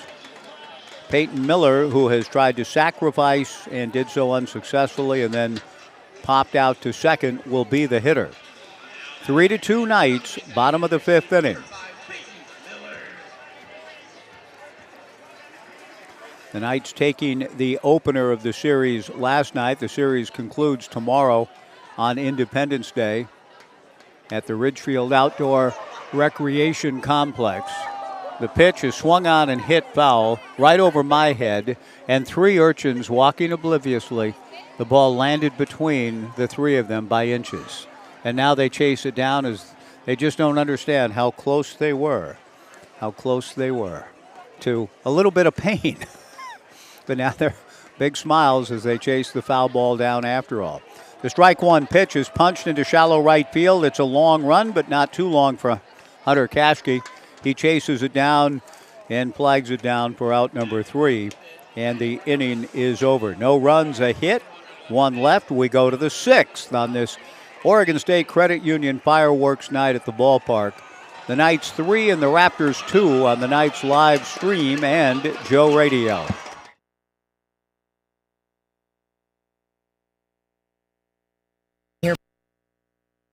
We want to say thank you.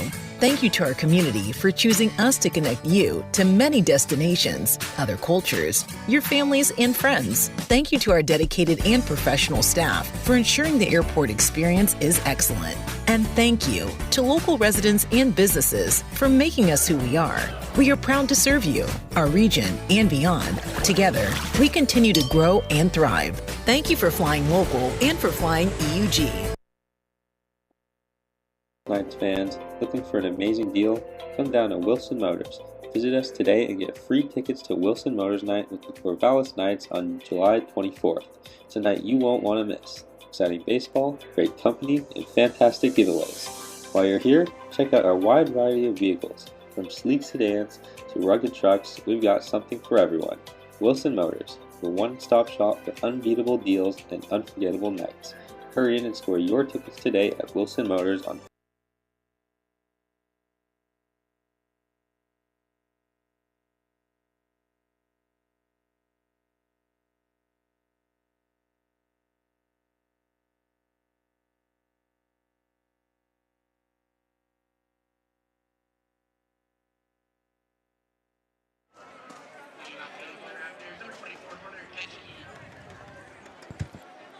Three to two Knights as we go to the 6th inning. Garen Rizzo to face Hunter Kashke. Hunter will be followed by Brody Mills and then Richard Tejeda III. Garen to the plate. Fastball lined right at Knights third baseman Thomas Ferragaro. 1 pitch, 1 away. And Brody Mills will come to the plate. Brody has walked and grounded into a double play. Amanda Knight, who hails from Australia, and said it was fun to talk Australian with Travis Bazzana on that trip that Amanda and Brooke and Travis made together. She doesn't get to do that very often here, but she got to do so with Travis Bazzana last night. Brody Mills taking the first pitch for a strike, The 0-1 offering from Garen Rizzo, a breaking ball that just misses, and the count 1-1. 1 out, nobody on, 3-2 Knights in the 6th inning.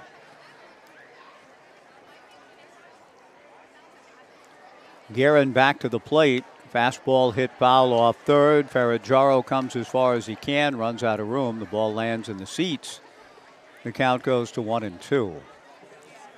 I had a really interesting experience today. Speaking of Australia, was asked to be part of a podcast with a comedian by the name of Jim Jeffries. I don't know how many of you are familiar with Jim's work. He's a very funny man and a big baseball fan.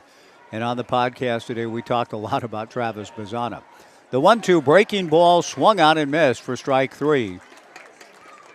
2 down. Good pitch from Garen Rizzo. I am not terribly familiar with Jim Jeffries' work. I've heard a few of his bits and find him to be very funny. Found him to be quite engaging today. And we talked for almost 2 hours. I don't know how much they'll pare it down for the purposes of his I Don't Know About That podcast. The pitch to Richard Tejeda III misses for ball 1, 1-0. 2 down, nobody on. My daughter Lydia had been a recent guest talking about food sovereignty. The 1-0 fastball swung on and missed, and the count 1-1. And Jim did not know a lot about that, but today's topic recommended by Lydia to the Jim Jeffries people, and they said, yeah, we'll do that because Jim loves baseball. The 1-1 pitch swung out and missed, and the count 1-2. The subject was Vin Scully, who I revered growing up and miss him. Yeah, he's the best ever. The 1-2 pitch down and away, ball 2, 2-2. So that was the subject matter for this lengthy podcast, but it, as you might expect with a mind like Jim's and how funny he is and all of that, it went a lot of different directions, but we touched on a lot of things, and it was a real pleasure to talk to somebody who said he learned American, how to speak American, so to speak, and he learned baseball, and he's become a huge fan of the game from listening to Scully night after night upon coming to the United States. And that story can be repeated millions of times over, Vinny teaching the game to people. The 3-2 pitch swung on and fouled back. The count remains 3 balls and 2 strikes with 2 outs. Tom Hofarth has put together a book entitled Perfect Eloquence, 67 essays, one for each year of Vinny's career, the great Vin Scully. Perfect Eloquence. It's available, orderable now. And just the testament to Vinny the man, even more so than the broadcaster that he was, the best ever, but one of the kindest of souls of all time. And Jim Jeffries, who can be a little salty and acerbic and sarcastic and funny, also was mastered by the goodness of the great announcer and man that Vin Scully was. Richard Tejeda III swings and misses for strike 3. Good inning again for Garen Rizzo. And down go the Raptors in the top of the 6th. We go to the bottom half. It remains the Knights 3 and the Raptors 2 on the Knights live stream and Joe Radio.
Well, here we go again.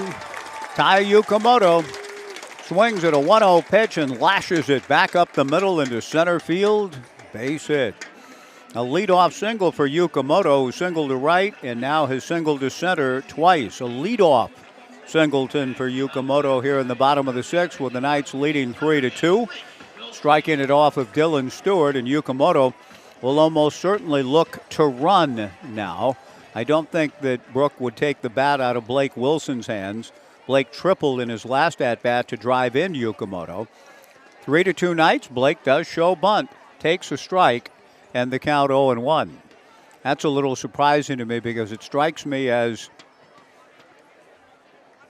an opportunity for Yukamoto to maybe get it on his own. He's 7 for 8 in stolen bases, maybe hit and run, but we'll see. Blake's not bunting here, and he takes the strike one pitch for strike two. 0-2 the count. Jim Jeffries hails from Sydney, Australia, and he said he and Travis Bazzana, he believed, were born in the same hospital.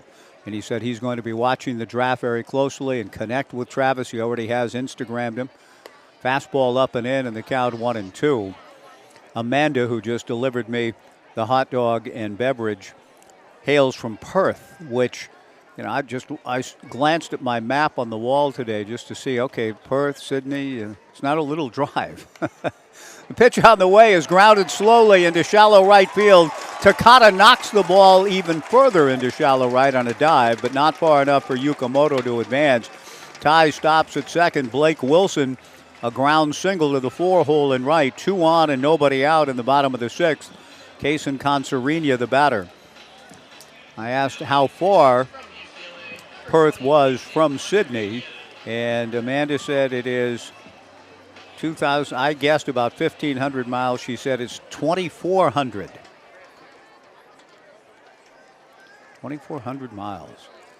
But they still could talk Australian to each other. Consarenia bunts in the air. It takes a hop, and because it was bunted in the air, the catcher Luke Iverson able to pounce on the ball in front of the plate and throw to third for the force on Tai Yukamoto. Consarenia bunting in the air for the fielder's choice 2-5. 1 gone. Yukamoto retired. Wilson at second, Consarenia at first, and Kevin Takeuchi the hitter, with the Knights leading 3-2. But after back-to-back base hits, the sacrifice bunt attempt goes awry.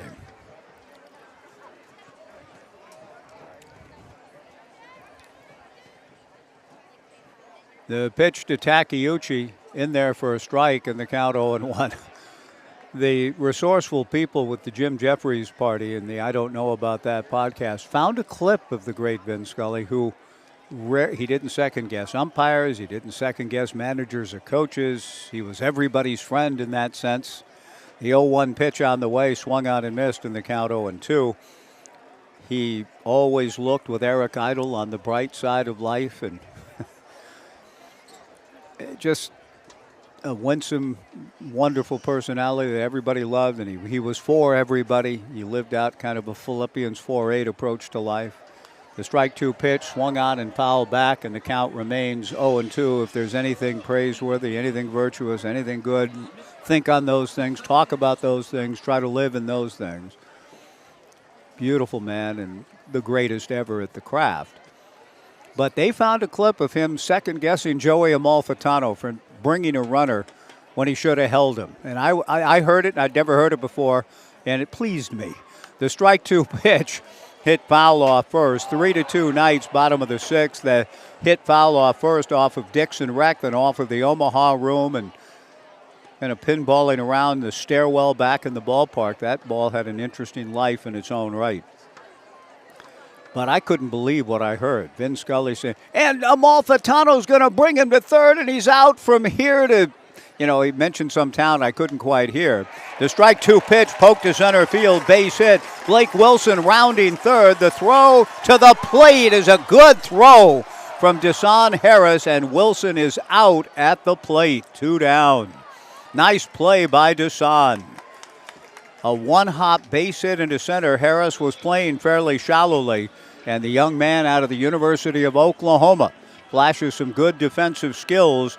Blake Wilson is an excellent runner, and it took a good play on the ball and a strong throw from Deshaun Harris, but Wilson is out at the plate.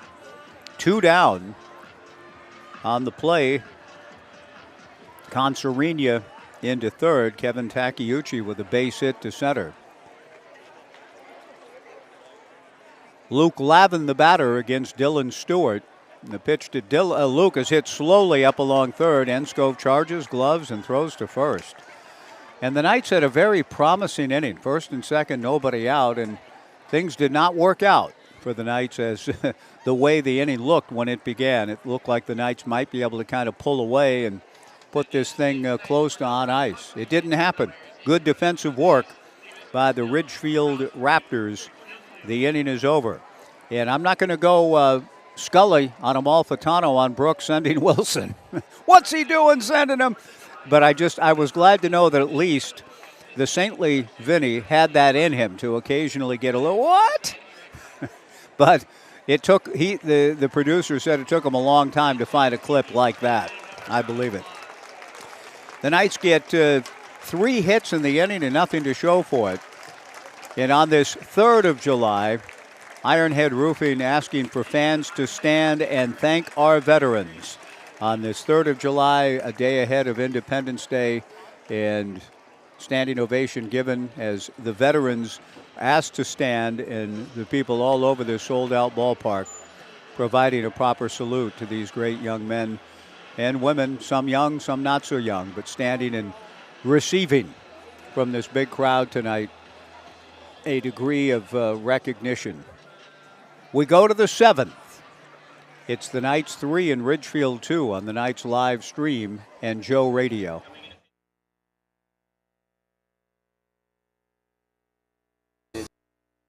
News that you can trust. Subscribe to the Gazette-Times, your go-to source for in-depth journalism and breaking news. From local stories that impact your community to consistent updates to your Beavers and Knights, the Gazette-Times has it all. For only $1 for 3 months, enjoy unlimited access to our e-edition, unlimited articles on GazetteTimes.com and our mobile app, and free access to newspapers.com archives. Subscribe today and join the Gazette-Times community, where Knights fans looking for an amazing deal? Come down to Wilson Motors. Visit us today and get free tickets to Wilson Motors Night with the Corvallis Knights on July 24th. It's a night you won't want to miss. Exciting baseball, great company, and fantastic giveaways. While you're here, check out our wide variety of vehicles. From sleek sedans to rugged trucks, we've got something for everyone. Wilson Motors, your one-stop shop for unbeatable deals and unforgettable nights. Hurry in and score your tickets today at Wilson Motors on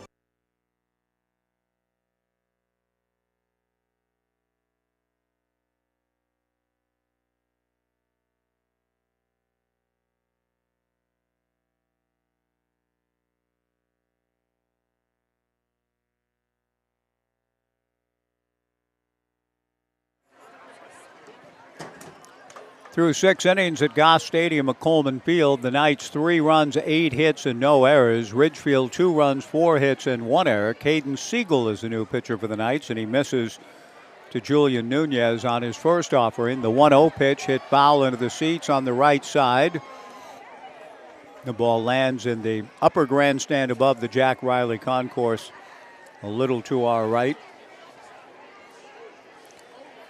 1-1 to Julian Nunez. A sacrifice fly and robbed of a base hit on the play of the night, and one of the best plays of the season by Tai Yukamoto back in the 4th. He swings at Caden's 1-1 pitch and fouls it straight back. 1 ball and 2 strikes to count. 3-2 Knights in the 7th. Caden Siegel making his 7th appearance. Comes to the plate, fastball lifted foul above the Omaha room.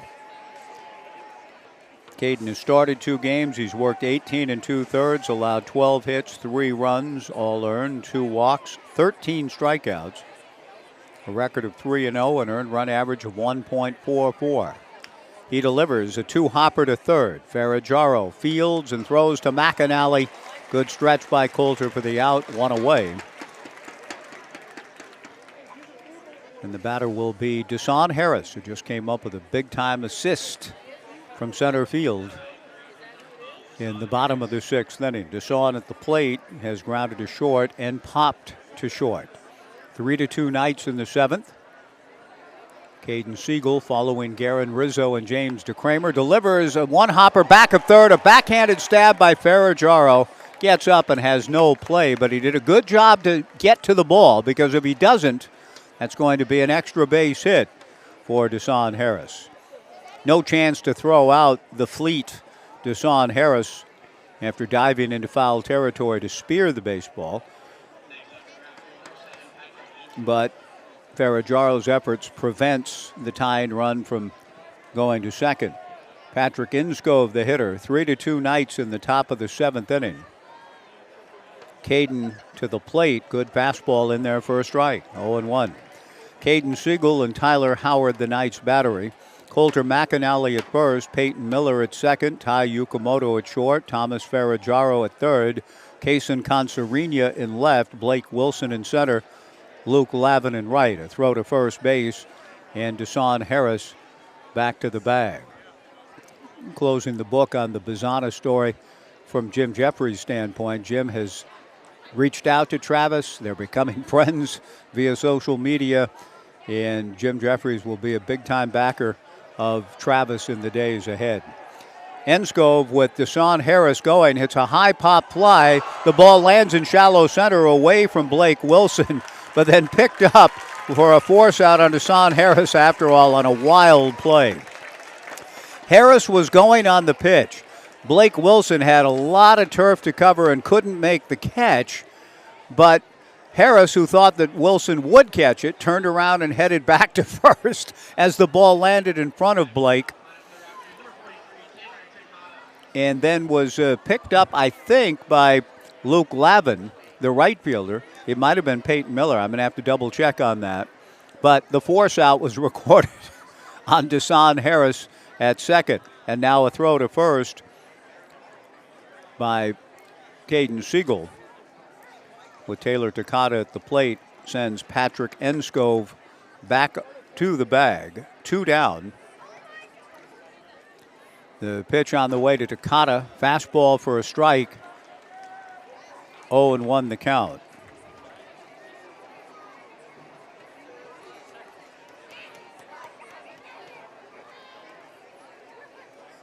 Three to 2 Knights in the 7th.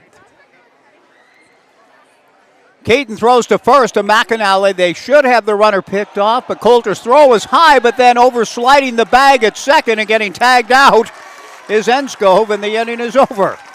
So Enskove, who was picked by Siegel, got to second safely when McAnally's throw was high, but Yukamoto stayed with the play and took advantage of Enskove oversliding the bag at second.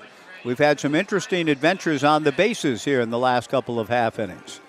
Down go the Raptors in the 7th with Caden Siegel through all of that facing the minimum. The sellout crowd is on its feet to sing "Take Me Out to the Ball Game," a big hit going back to 1908. We go to the bottom of the 7th. The Knights 3 and the Raptors 2 on the Knights live stream and Joe Radio.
Thomas Ferragaro swings at an off-speed pitch to begin the bottom of the 7th inning for the Knights, delivered by Dylan Stewart.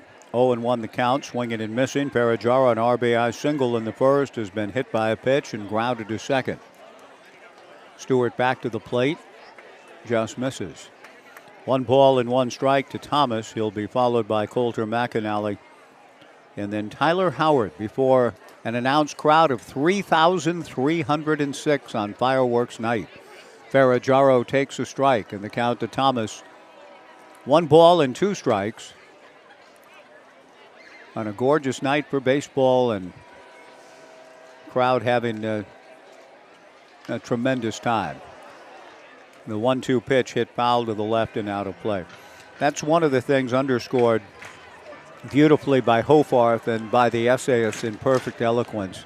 The ambassador that Scully was about, and just the delight he had in being at a ballpark. I remember one of his calls, listening to it live at the time, finding a radio, living near Cottage Grove, Oregon, and occasionally getting out on the roof of my house and tilting the old radio to try to bring in a signal from a far and distant land, bringing in Dodger baseball. I was still a fan of Fernando Valenzuela and the Dodgers. Once Fernando was released and his career ended with the Dodgers, I haven't been a Dodger fan since. It's not that I was angry, it's just things happened and I evolved and not a fan anymore.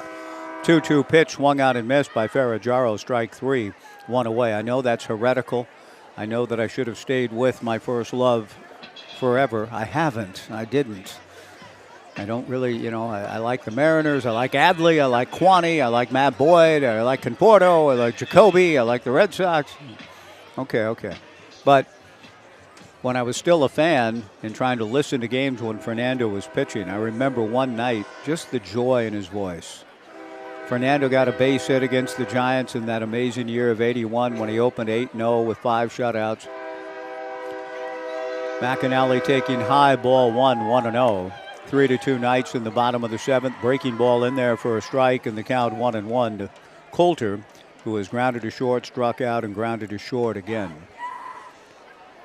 Fernando singled to center to drive in the first run of the game against the Giants in '81. In that amazing 8-0 start when he set the world on its ear and got off to one of the great starts in baseball history. And I became a huge fan. He was my favorite baseball player ever. The pitch missing to McAnally in the count 2-1. Dylan Stewart out of the stretch in the 2-1 pitch. Fastball low for ball 3. Valenzuela singled home a run. Vinny laid out as he always did and let the crowd cheer and cheer. And then he kind of came back on and said, just listen to the crowd talking to themselves. Dodger Stadium, what a great place to be. The 3-1 pitch, a ground ball to the left of Julian Nunez. The shortstop fields and throws to first for out number 2 on Colter McAnally. And Tyler Howard will be the hitter. How right he was, but more than anything else, I just remembered the sheer delight he had in that moment. For him, what a great place to be, and how he conveyed and delivered the joy of the game for 67 years, unlike any other. So it was an honor today to be on with Jim Jeffries to talk about him, so that's why I'm kind of filled a bit with the memories of the person who inspired me to try to seek a path in the profession from a very young age. And Jim Jeffries is completely in debt to Vinny as well. Tyler Howard takes inside, the 1-0 fastball, a little bit high, ball 2, 2-0. 2 balls, no strikes, 2 outs, nobody on, bottom of the 7th, 3-2 Knights.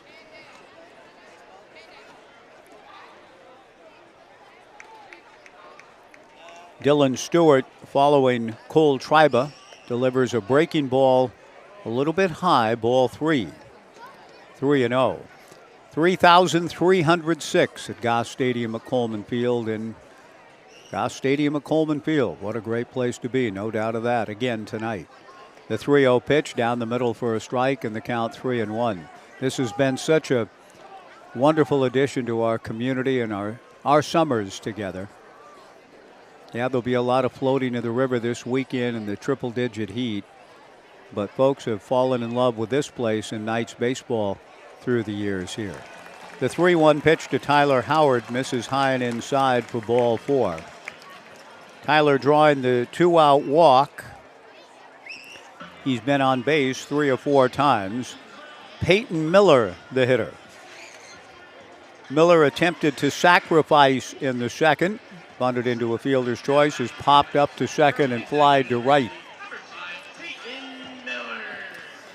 The Knights a run in the first. Ridgefield answered with 1 in the second. The Raptors took the lead with a run in the third. The Knights with 2 in the fourth. And here we are in the seventh, 3-2. Peyton Miller takes a strike. 0-1 the count.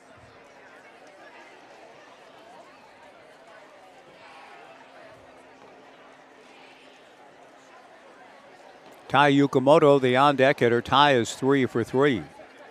The strike one change swung on and missed. Nice pitch by Dillon. He's ahead of the count. No balls and 2 strikes. A well-pitched ball game and well defended. We've seen some big-time plays. 0-2 to Peyton Miller. He swings and punches one into shallow right field. Taylor Takata going out a few steps to haul it in, and the Knights are gone in the 7th inning. No runs, no hits, a man left. We go to the 8th. It remains the Knights 3 and the Raptors 2 on the Knights live stream and Joe Radio.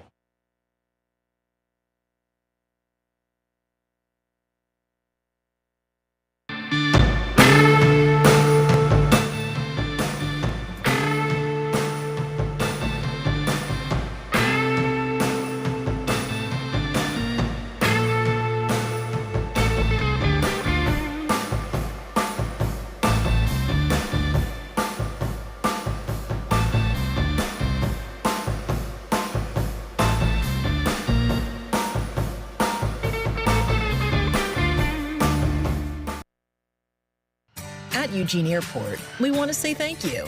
Thank you to our community for choosing us to connect you to many destinations, other cultures, your families, and friends. Thank you to our dedicated and professional staff for ensuring the airport experience is excellent. And thank you to local residents and businesses for making us who we are. We are proud to serve you, our region, and beyond. Together, we continue to grow and thrive. Thank you for flying local and for flying EUG.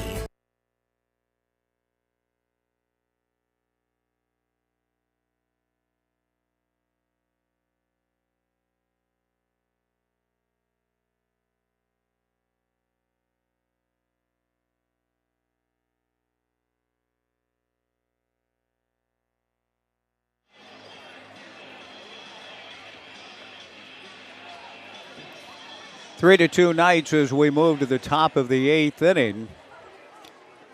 Caden Siegel getting ready to face the top of the order for the Ridgefield Raptors. Taylor Takata, Jack Salmon, and Luke Iverson.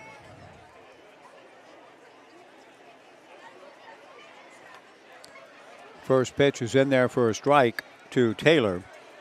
Takata has flied to left, had an infield single, and singled to right.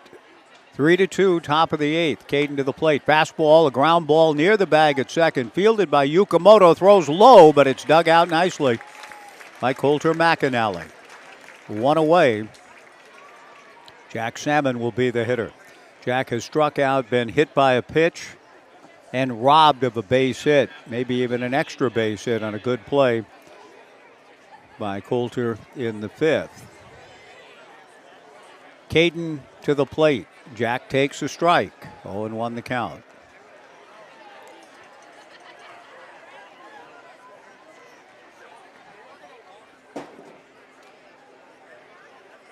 Caden back to the plate. The strike one pitch. Swung on and missed. The count 0-2.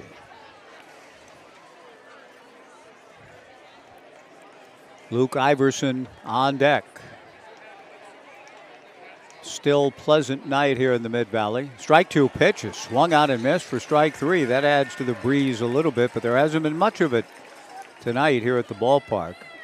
Normally we have a pretty strong wind blowing out to left center, but it is still pleasant 2 down here in the 8th. The Knights leading 3-2.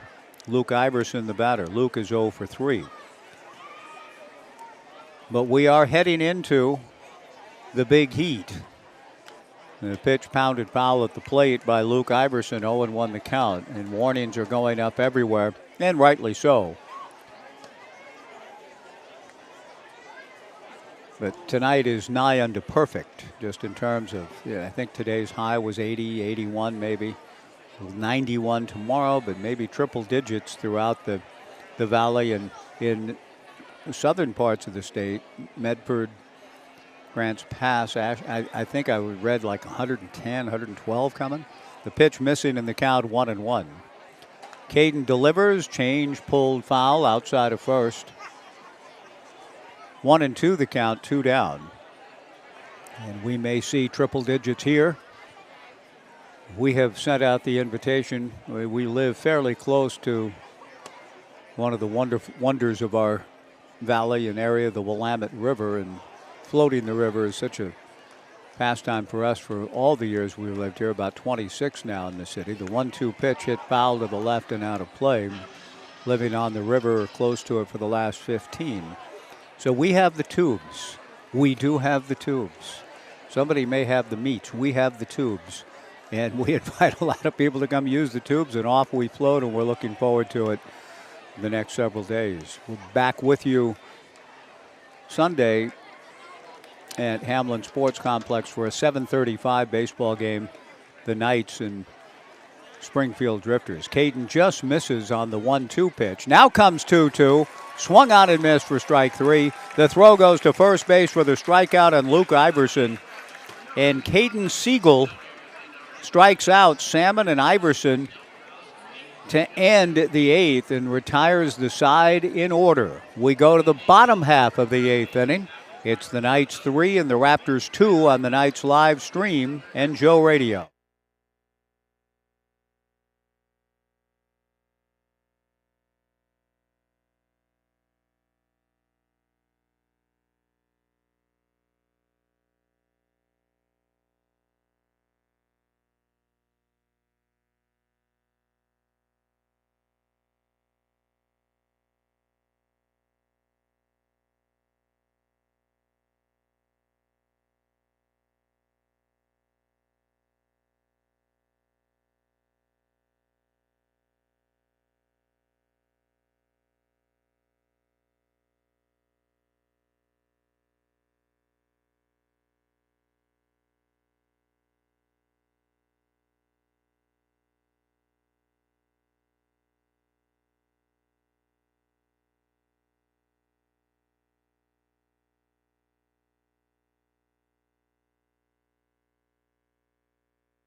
Delaney, I'm not quite.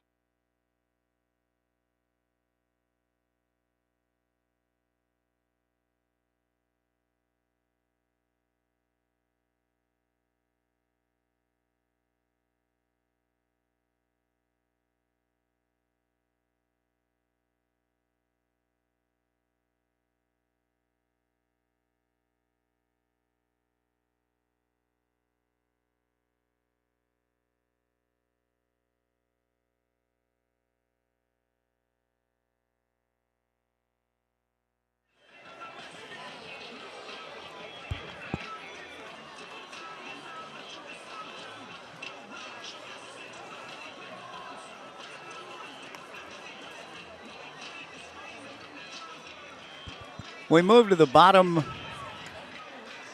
of the 8th inning. The Knights leading 3-2. Tai Yukamoto is 3 for 3 with a run scored and a spectacular defensive play.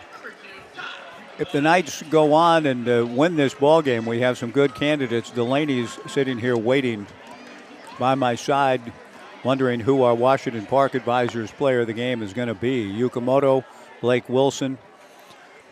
And if Caden Siegel is sent back out and is given an opportunity to get the save and gets it, he would be in there too. He's faced the minimum through 2. Ty 3 for 3, 3 solid singles. Takes ball 1. The 1-0 pitch from Dylan Stewart, a called strike, 1-1 the count. Ty Yukamoto out of the 9-hole, 3 for 3. Blake Wilson on deck, Kason Concerina to follow, 3-2 Knights, bottom of the 8th.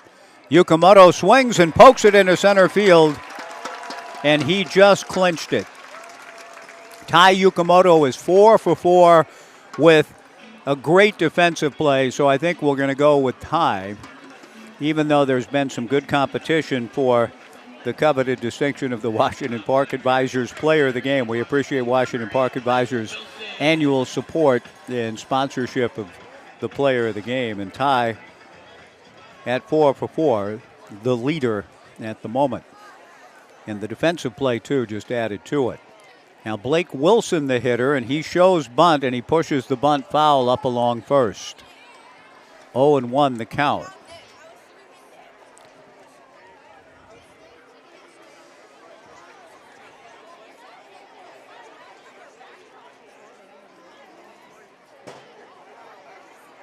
We'll see if Blake is asked again to bunt, and Brook does put the bunt on. Blake pulls the bat back and takes high. 1 ball and 1 strike. Bottom of the 8th. The Knights would love to get some insurance, of course, but also insurance against the game going much longer.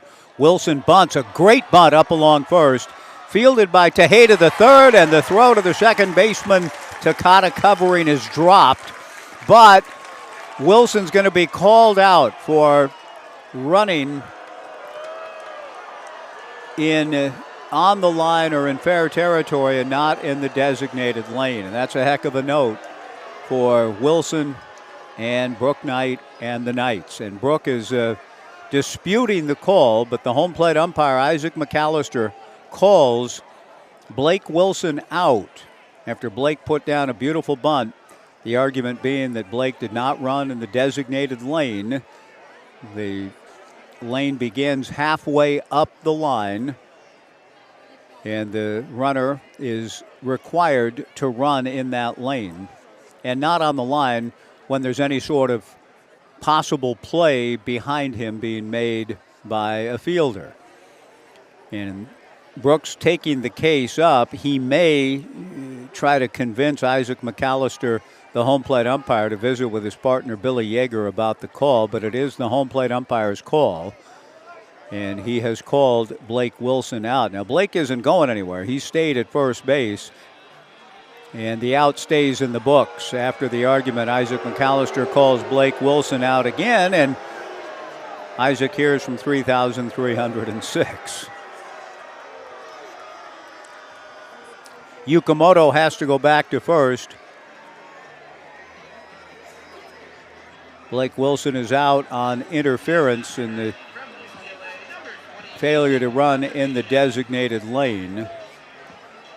Kason Concerina, the batter. There have been some interesting ventures tonight on the base paths. There goes Yukamoto. The pitch misses. The throw to second goes into center field. Yukamoto gets up and is going to third. The throw into third is dropped by the third baseman, Enskov, and Yukamoto is in safely to third base. And that picks everybody's spirits up.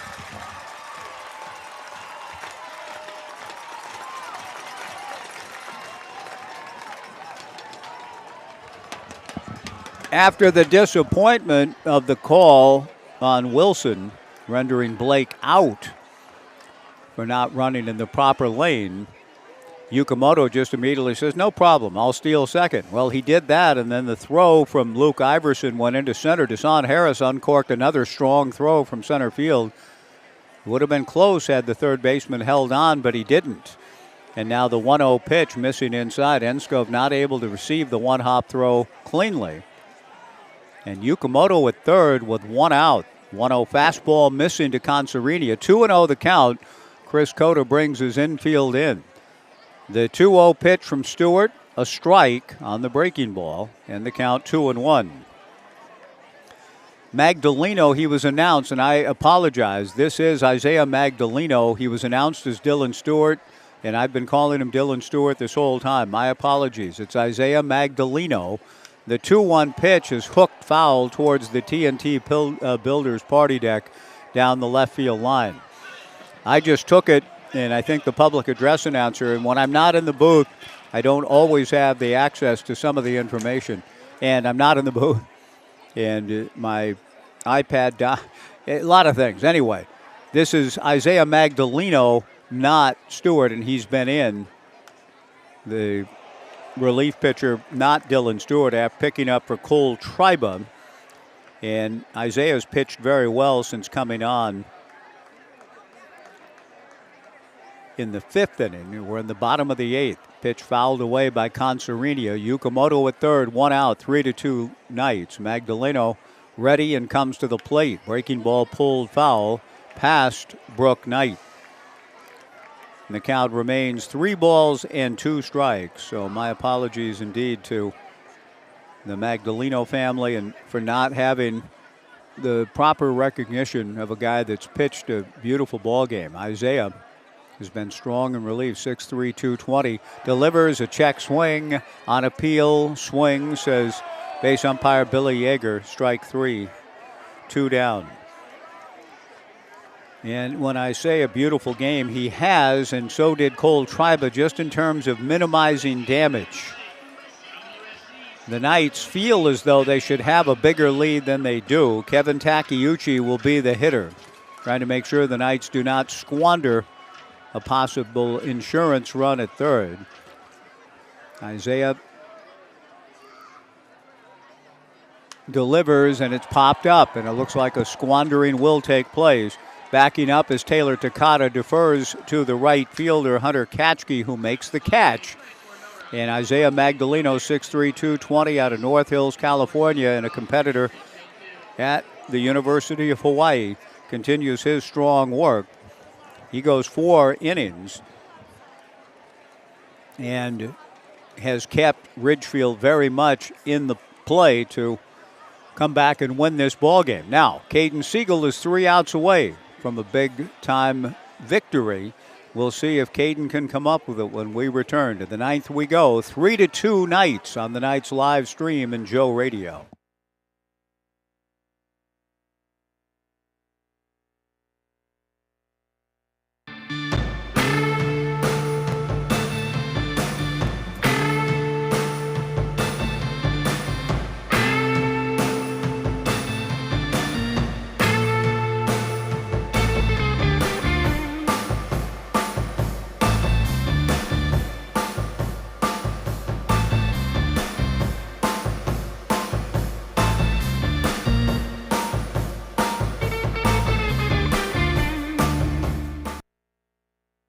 Looking for the latest news that you can trust? Subscribe to the Gazette-Times, your go-to source for in-depth journalism and breaking news.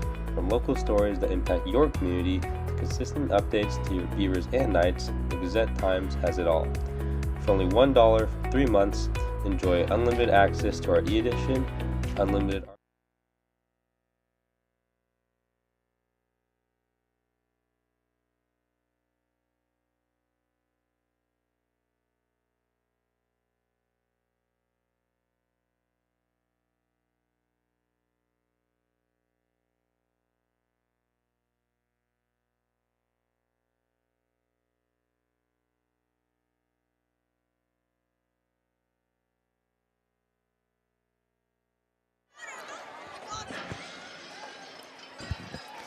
Top of the 9th inning, 3-2 Knights. Kellen Siegel trying to save this for Garen Rizzo. Missed with the first pitch to Hunter Katchke. The 1-0 pitch hit foul into Urchin Alley. The 1-1 fastball from Caden in there for a strike. Caden very much in the conversation too. And I was talking with Amanda about who we would give the Washington Park Advisors player of the game. Caden has pitched very well. But it's hard to beat a 4-for-4 night in Ty's amazing defense. The 1-2 pitch missing low, ball 2, and Caden is still challenged to get those final 3 outs and record the save and get the fireworks going. but it's a one-run affair. The pitch is pulled down the left field line in the corner, foul by Hunter Katchke, and the count remains 2 balls and 2 strikes. I bring it up only because it happened, and some of you may have lived through it. There was a fireworks night, I can't remember how many years ago, maybe 12, 13 years ago, where the game went into extra innings and more extra innings and more. Fastball high, ball 3. That's why I thought it was, the Knights were intent on trying to get that insurance run home to give themselves a little cushion, not only to win tonight's ball game, but to get us to the show. The 3-2 pitch, fastball taken, strike 3 called. Caden Siegel is trying to get us to the show after the show. 3 straight strikeouts for Caden. 1 away in the top of the 9th inning. Beautifully spotted up pitch. And Brody Mills, the batter. The game was about to end on a ground ball double play in the top of the 9th, and the umpire, I thought, made a call that was incorrect. So did everybody else here. They called the runner safe at first. That would have ended the game. That enabled the visiting team to stay at bat. They scored the tying run instead of the game being over. Mills fouls one off. The 0-1 pitch hit foul again, off to the left and out of play. 0-2 to Brody. And the game proceeded to go into the bottom of the 9th and the 10th and the 11th and the 12th. I think through about 17 innings. The fireworks started around 1 in the morning, I think. The strike 2 pitch on the way, low, ball 1, 1-2 to Brody Mills. I know it was after midnight. And that couldn't have been good for our best friends, our wonderful dogs in the area. Mills fouls one at the plate, who might have gotten through the earlier fireworks. And then here they came again a little after midnight. Got to check the record on that, but I think it's about 12 or 13 years ago. 1 ball and 2 strikes to Brody Mills. 1 out, top of the 9th, 3-2 Knights. Caden ready, delivers. Fastball taken. Strike 3 called. 2 down in the top of the 9th inning. Caden Siegel, bless his heart, has delivered the Knights to an out away from winning the series. And this big crowd of 3,306, ever so close to watching the fireworks display. And the first pitch to Richard Tejeda III is swung on and missed. 0-1 the count. 2 down, top of the 9th inning, 3-2 Knights. Caden out of the stretch with nobody on. Delivers down and away. 1 ball and 1 strike the count. Caden has struck out the last 4 Raptors hitters. He's faced the minimum 8 hitters and trying to end this now, needing 1 more out. Delivers, swung on and missed, and now he needs 1 more strike. 1-2 the count. 2 down, top of the 9th inning.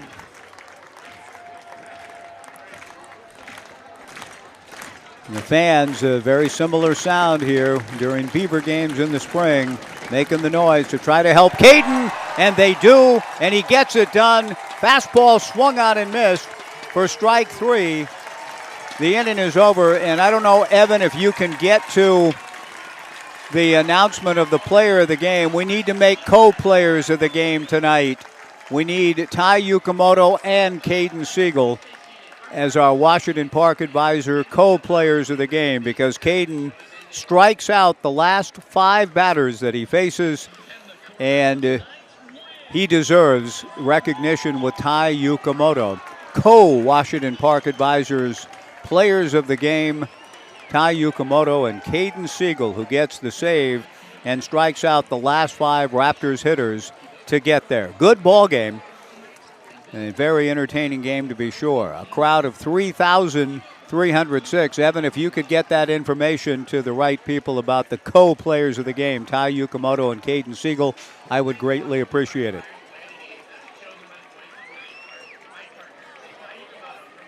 Okay, we didn't get it in time, so I just heard Ty Yukamoto's name announced, but Caden was right in there too. Either way, in fact, I'll probably talk to Caden for my post-game show after he strikes out the last 5 batters and delivers the 3-2 win for the Corvallis Knights. Good ball game. Happy 4th of July, everybody. And again, my apologies to the Magdaleno family for getting the number wrong and trusting the public address announcer saying, now pitching Dylan Stewart. And I wrote it down and went with it until I noticed in that last inning of work, it was a 39, not a 38 on his back. So my apologies again to all of you. Thank you for tuning our way tonight. We hope you have a happy 4th of July celebration tomorrow and enjoy the fireworks coming up. For Evan Bach, Brian Thomas, and Andrew Roderick, Dale Hummel, this is Mike Parker thanking you for joining us, where before 3,306 on Oregon State Credit Union Fireworks Night, the Knights win again. Our final score, the Knights 3 and the Ridgefield Raptors 2. We'll talk to you Sunday night. Tomorrow's game will be on the Raptors live stream from Ridgefield. Talk to you Sunday night in Springfield, right here on the Knights live stream and 1240 Joe Radio. So long, everybody. Thank you.